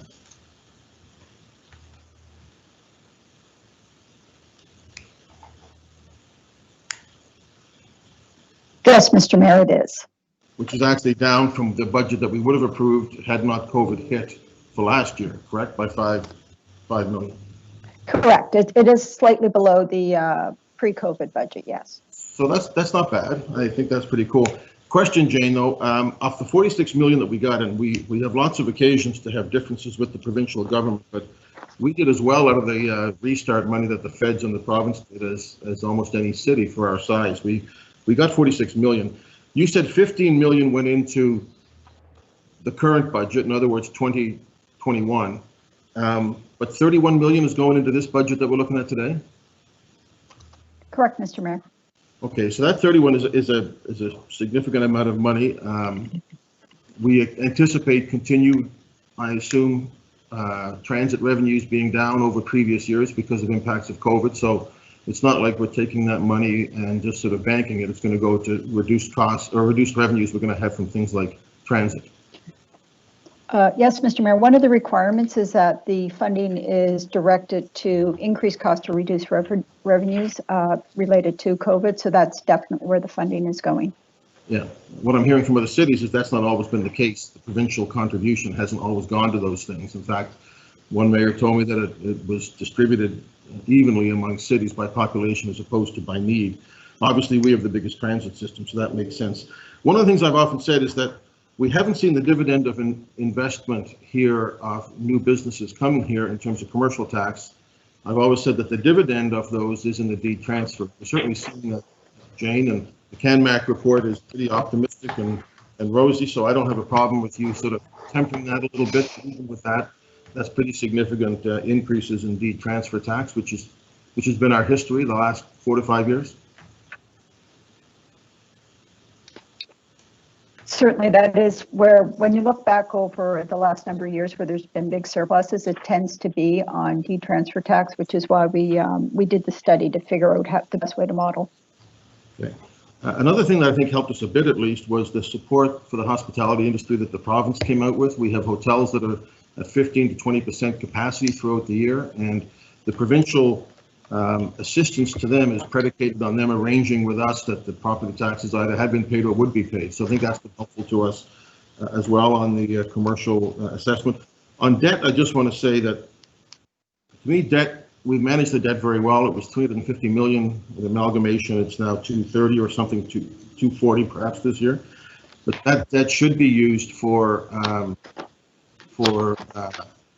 big projects, transit. We got big transit projects coming in Halifax, and those are really very important. I want to ask a question on that. I may come back. Just want to address Councillor Cleary's idea. I'm supportive of some kind of a variant of what Councillor Cleary is talking about. People may not realize at the time of commercial, at amalgamation, that our revenues came 50% from residential and 50% from commercial. Today it's 38% commercial. We eliminated deed-transfer. So we have reduced the burden overall on businesses. But I do think if you want to have an impact on the economy, that some way of recognizing the impact of particularly small business, but business, to me, does make some sense. And I think it's worthy of some consideration. So, I mean, that's where I am in this. I appreciate the work you've done. Need to hold the line on tax as much as we can, and also recognize this. And last thing, I don't have a problem with 1 point. I'd rather not be 1.9, but if we start adding and get up to the 2 and the 3%, when some other cities are actually reducing the tax rate, I think that's a mistake. So let's be reasonable. Let's hold the line on taxes, make those key investments in people that we need to make. And we'll see those over the next few months as the department heads come to see us. Thank you, Jane. Okay. Thank you very much. Jane, would you like to respond to that last point? No? Okay. Councillor Outhet. Thank you, Chair. And Jane, like everybody has said, what a fabulous job you presenting, but also all the work behind the scenes done by your team. And it is appreciated. I'm going to fire a few questions at you. I'll do the Jennifer Watts and fire a few questions at you, and then give you a chance to answer them before the chair ruthlessly cuts me off, of course. But so the 95% of tax being paid, that's a good news story, although it's still a fair chunk of change there, as you mentioned, 95%. I'd just love to know, can you give us any breakdown yet on that 5%? Was it commercial versus residential? Was it certain sectors within commercial, you know, and when you come back, Jane, can you just give us any kind of breakdown on that at all? The other thing, the next thing I wanted to add, and I had an urgent call here, so I may have missed your explanation of this, but you talk about the loan, or the potential line of credit, I guess I would call it, from the province, reduced to 100 million, and the cost of that could be paid back over 5 years. We haven't used it, but we've earmarked 20.8 million payback. And then we talk a little later in the presentation about 20.1 on debt payback. Am I confusing the existing long-term debt payment versus the short-term debt? Because I'm just wondering why well, obviously we have long-term debt that we've had, it's down, but we still have to keep paying it, and we have to pay that every year. I'm just a little confused when you come back on why we are budgeting 20.8 or 20.1 if we are, when we haven't used that. Okay. I may be missing something. On page 33, on slide 33, you explained yesterday very well to me the fact that we couldn't start doing the gradual increase in commercial. We didn't have the S&P flexibility, if you will, to do that yet. And I accepted that we couldn't say, okay, here's your average increase, Mr. Commercial, Madam Commercial Taxpayer, spread out over 3 years. But when you mention this on page 33, you actually referred to it as a small property tax relief. And I'm wondering that could be enabled by SAP. And I'm wondering what that means. Have we found a way now to target this to small businesses and small properties? Because my understanding was we have not, that we were looking at commercial in general still, because we didn't have the ability to target small business. So I'm going to need a little bit of an explanation on what you mean by small property assistance. Capital increases, we're increasing capital. We've talked about things like Safe Streets needing to have more money. I remain concerned, and this is just a comment, not a question, concerned that we are spending a lot on state of good repair, which is great, but I am one of several districts that things are actually in pretty good shape. The playgrounds are in pretty good shape, the parks are in pretty good shape, but we are growing like crazy, and the tennis courts and the parks and whatnot aren't there to be kept in state of good repair.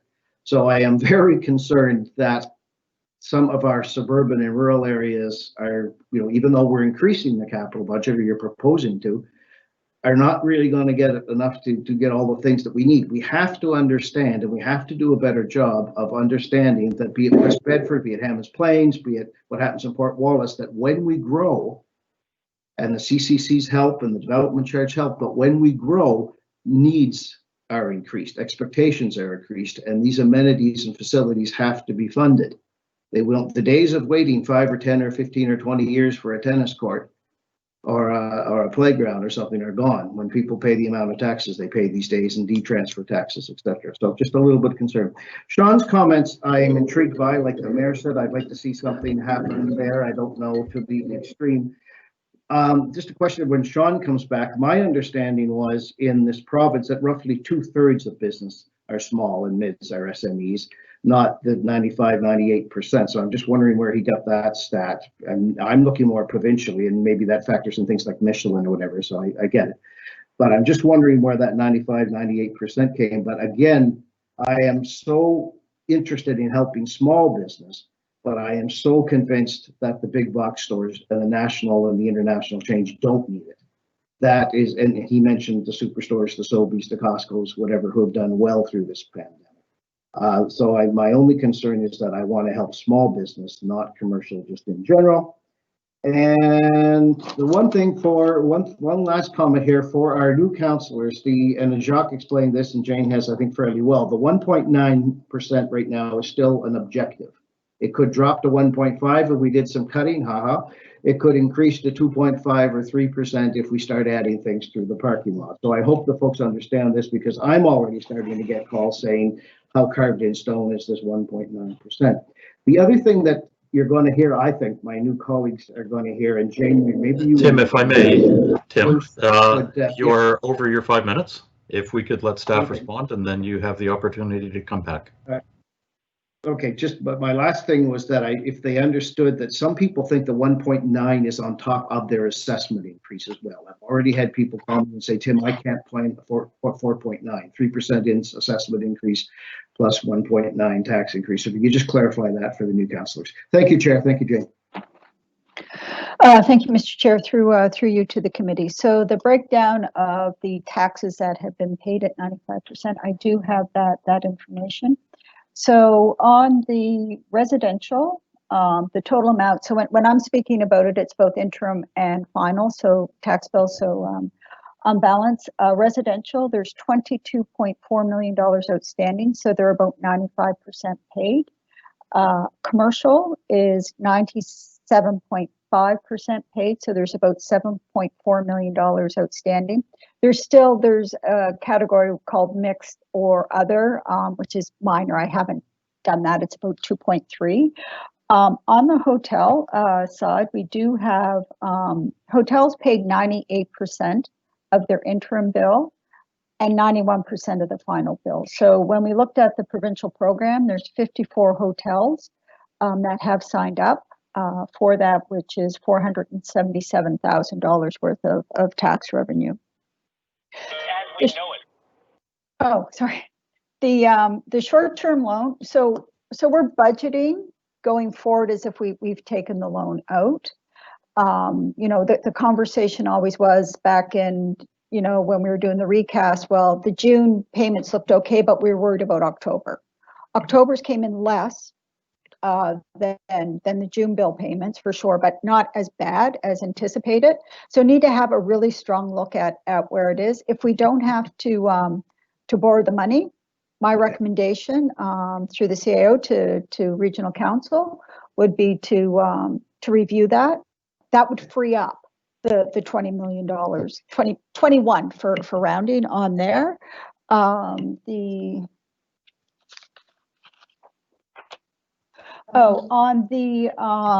slide 23, which speaks about the tax system. So what we have there is called small property tax relief, but that was really the request to look at tiered systems and then to look at geography. So to come back with that there. So it could be that it's not titled that well. As you know, we cannot target certain That's what I was businesses. wondering.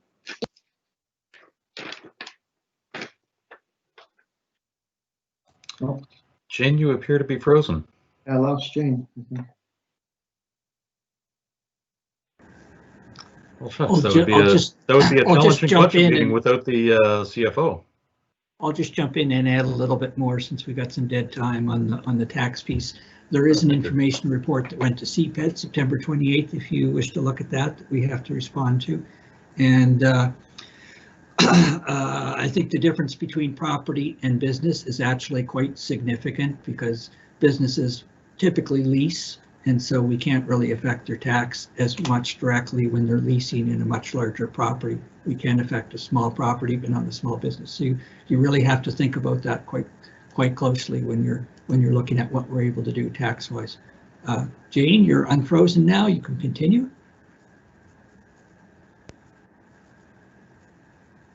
Yeah, I got kicked out. My apologies, and I appear that I'm back in now. So I think I answered all your questions. I'm good. Well, no, assessment versus cap versus tax bill increase. Oh, yes. No, you're sorry. Yeah. So the 1.9% on the average tax bill, that's it.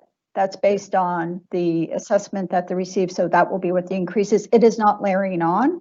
And that's where the rate comes into play. So if the assessment has gone up 1.3, we're adding, the average bill goes up 1.9. It's that delta that the tax rate is being increased back. So that is the maximum amount. Sorry. Right. Thank you all. Thank you all very much. Thank you. Councillor Hensby. Thank you very much. Jane, you froze up when you were just talking about tax structure, and that was the question I was going to have. You talk about the commercial rates possibly having a tiered system depending on the size of the business, maybe geography.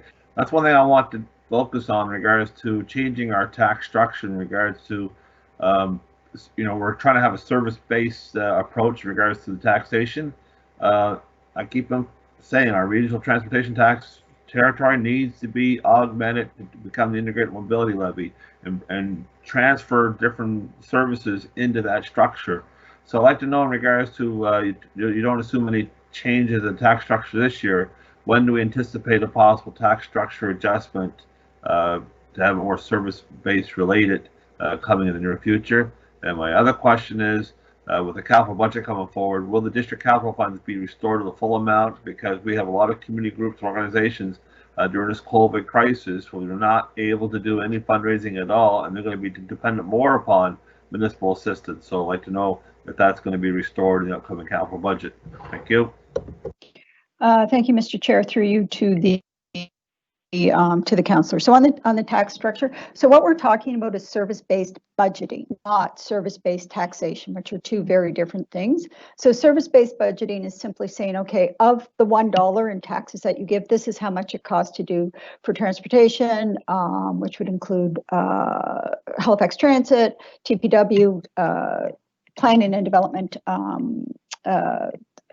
planning work that they do for transportation. So it's really lumping all the services and what it is that it costs. The taxation system would not be based on that for a number of reasons. We don't have the legislative authority. We're very limited to our taxation, the way we do taxation. Plus, it's not really good tax policy, to be honest on that. The commercial structure, what we're talking about is that direction that came back, and as I think Bruce was filling in for me as I was frozen, was really around we cannot treat commercial businesses differently. We can do commercial business districts, CBDs. We can do some certain things. So it's looking within there. And seeing what that is. The commercial, the tax policy that needs to be looked at, in my opinion, are things like what's the proper split, what is the proper level. We always have to be mindful of being competitive from a taxation point of view. Some of that work will come back through the report, I think in March, and then through some of the work we're doing in fiscal sustainability. So on that structure, if there's a desire to go into tax policy more deeply, which I think was done prior to my joining HRM, like that would be a big initiative that we would need direction from council on. On district capital funds, the direction from council last year during the budget process was it was a half-year holiday for planning purposes that is in, but it's up to regional council to say if they want to keep it in there. So I think that answered all the questions. Bruce, you may have a bit more detail on the tax side of things if you want to help respond to Councillor Hensby, please. I think actually, Jane, you probably did a pretty good job. I know the councillors raised some questions on the regional transportation tax in terms of what's in that bundle of services and wanting more things in that bundle of services, I guess. And I mean, we could respond to that, I guess, in more detail if he wishes. We don't have any direction to kind of review the regional transportation tax in detail in terms of moving things from the general rate to the regional transportation rate, though. I'll bring this matter up to the Audit and Finance Committee because I think that's the only way we're going to have the way to fund the integrated mobility plan is to have a tax structure reflecting the services it's trying to implement. And I think the regional transportation tax zone we have is that vehicle. Okay, thank you. Councillor Mason.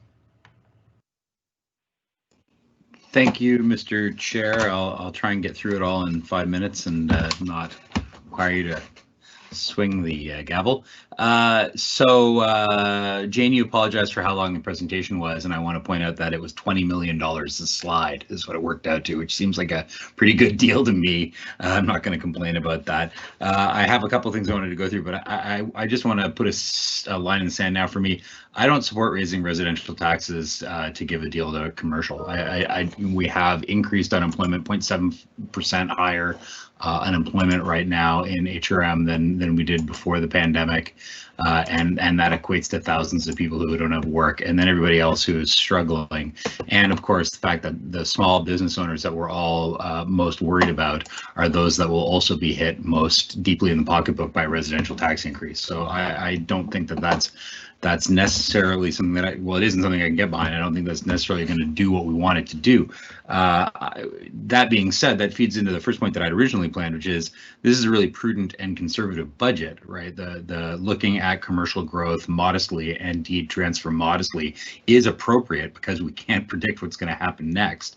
We want to, and that goes to what Councillor Hensby was just saying, assuming CanMac is correct or we even exceed those, which we've done a couple of years, that deed transfer and commercial growth can be banked and put into those strategic reserves for IMP and for Halifax and all those things, all our aspirational goals. So, but until we know that money is going to be there, I don't think we can budget for that money to be there. So I see this budget as a hold budget with a real opportunity to see how COVID shakes out, and if it all works out, we'll have more money in our reserves to be able to address those issues.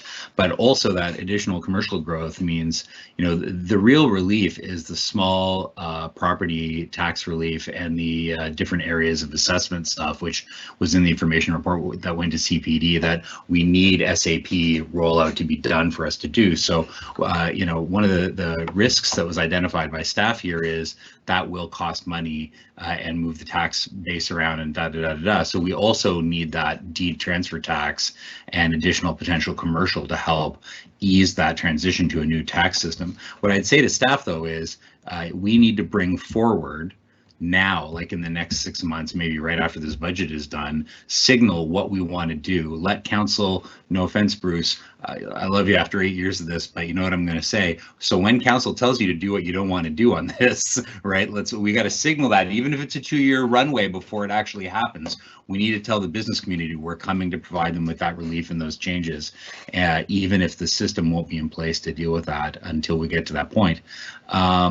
I think it's important when we look at that debt chart, we may want to do an additional chart when we're talking about our annual debt and how it's going down and now it's going back up. I would love to see us immediately follow that with a chart that shows debt per capita, because the population's 100,000 people bigger than it was in 1999 when the debt repayment plan was established. We're doing great. I want to say to residents and to my colleagues on council, some of you have heard me make this joke before, when Detroit went bankrupt, I calculated that Halifax would have to borrow $8 billion to have the same per capita debt that they had when they went out of business. So when we're talking about raising from 220 million to 270 million, it's still peanuts. An essential piece for business is that when you build a new store or you do capital investments, you try and do that from debt, not cash flow. I think it's the same for the municipality. We're growing at an unprecedented rate. We need to build roads and transit and rec centers. And I think it's okay to take on that debt, as long as it's supported by that future growth and the new businesses and the new population coming in. Not to say we shouldn't. I know Councillor Abbott, it's not on the screen, but I know he's just tearing out his hair that I'm not talking about CCCs and development charges. Of course, we want to do that too. And I guess my one other question, so the two questions are: what is the plan to bring forward to council so we can make a determination and signal soon? I don't want to be having this discussion about the commercial tax rate changes in the middle of a budget discussion. I think it will get lost. I think it needs to be after this and before the next budget. What's the timeline on that? And then for some clarity, the report right now is that the residential rate already would go up from, I think, 8.15 to 8.20 to get the 1.9%. But this staff report was given to us, I think, before we got the full clarity from PVSC. Has that changed at all? Do we think that at the end of the, or did you have a lookout on that and it incorporated that? Is there an opportunity? It would be great to be able to go back to the public and say we kept it at 8.15 and the tax rate didn't change. I don't know if that's remotely possible. So turn it over to staff to answer those two questions. Thank you, Mr. Chair. Thank you. Over to Jane.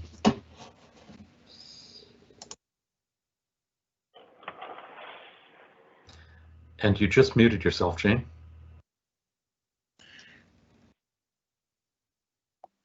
You're good now. All right, perfect. Thank you, Mr. Chair. Through you to the councillor. So definitely on your conversation around the commercial tax rate and really following the direction that council has given us from a while ago. So actually that report is pretty much written, and it was getting some space and time to have this conversation before we brought it back. So very much what you said, not having this conversation in the middle of the budget. I was targeting a March date, but I'm happy to, okay, so targeting that. Yeah, March, April, right. Yeah, perfect. The your chart on debt, absolutely, that's a great idea. And that really is one of the things that we have to be talking about. It's a debt affordability and the way that you measure it as opposed to absolute dollar decline in my mind, and the growth that we are seeing in the province, in the region is really having an impact in driving that. So absolutely we'll come up and do that for you. So talked about your plan and the role for PVSC, the assessment role, that is final. We waited until December until we had the final. There's a few adjustments around the margin on PILT and exempt properties. It's not going to impact the residential, so we're basically baked in this year. Great, thank you. Okay, thank you. Councillor Austin. Thank you, Mr. Chair, and thank you, Jane and staff for all the work that's gone into this. Our budgeting process is always quite involved, and I think there's real value in the way that we do this here, even if it is time-consuming and a lot of work. So I wanted to start just by talking a little bit more broadly about the budget. I mean, when I read the fiscal update, the 1.9, and to my colleagues that I know well from the past council, it won't be a surprise when I saw 1.9 and went, that was my first reaction to it, was, okay, here we go again. It's going to be the same budget coming forward that's going to have all sorts of unpalatable cuts to keep the bill unnecessarily low, but then we will have to restore one by one as each business unit presents. I'm a little bit more optimistic after reading the report in its whole and seeing the table at the end that has the restored budget for various business units. They are dealing with 2 more years of labor cost increases, and so we have unionized employees, and there's an increase in each year. So we'll see what the service impacts might be of this budget, but I'm a little more optimistic after seeing that. I wanted to, even still at 1.9, we'll see where we go, but based on 4 years, on the past 4 years, I doubt we'll see 1.9 at the end of all of this, just because there's always something in the works that people wanna have. But we'll see. So I wanted to talk about Sean's idea about businesses, and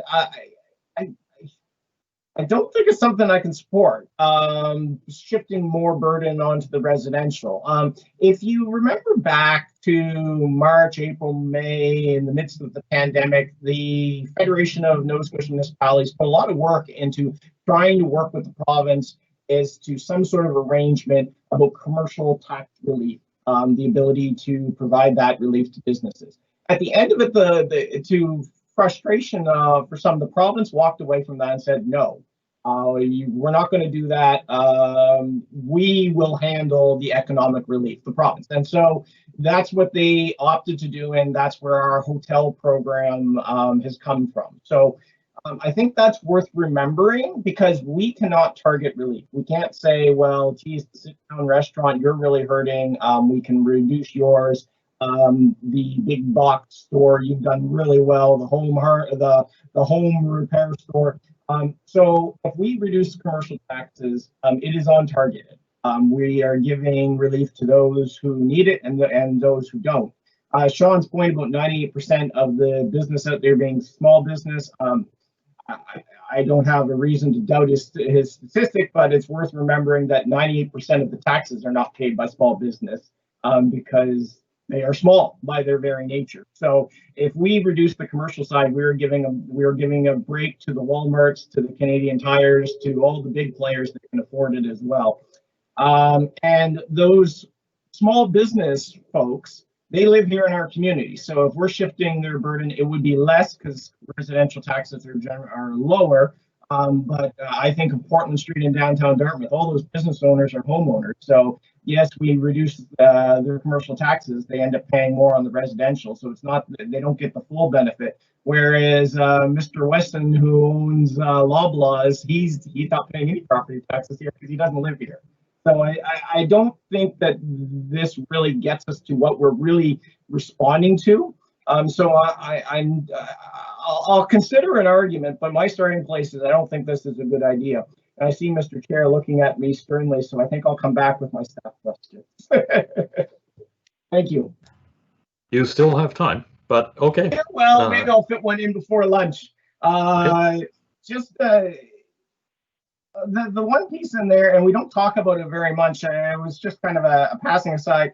Where are we at in terms of pension reform? Because I mean, that was something that was kind of seemed to be in the ether earlier on in the last council, but it's kind of never seems to go anywhere. And I know it is a negotiated thing, but it also comes at a hefty cost to both us and our employees. And so there's that question about the benefits. Thank you, Mr. Chair. Am I off mute? Yes, you are. We can hear you. Oh, okay, because it says I'm muting. Thank you. So on pension reform, the pension committee is having conversations about a long-term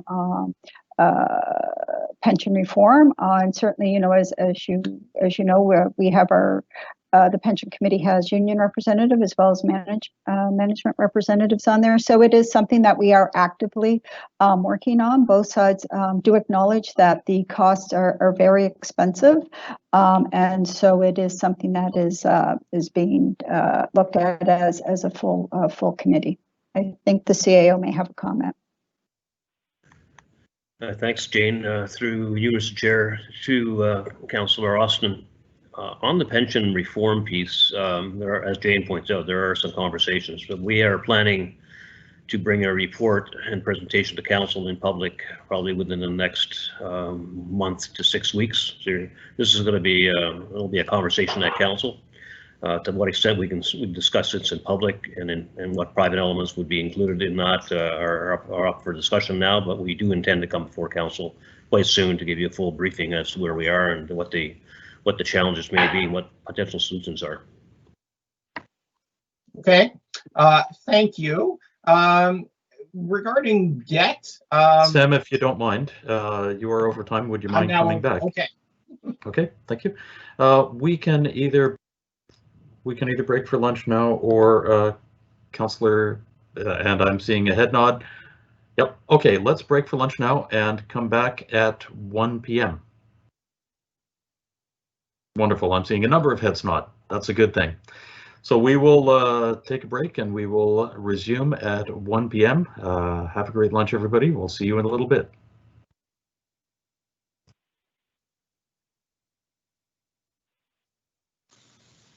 Paul, can I just ask a question?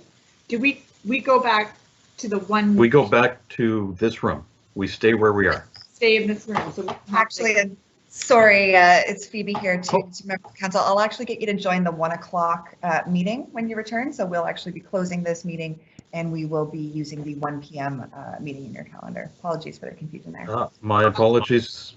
Okay, thanks. Phoebe, do we bring over the chat lane into the new session? I have the list of speakers recorded separately, and there has been no discussion other than that in the chat, so it is not necessary, I don't think, to bring the chat line over. Yeah, okay, that's great. I was just making sure there wasn't any links in there or things.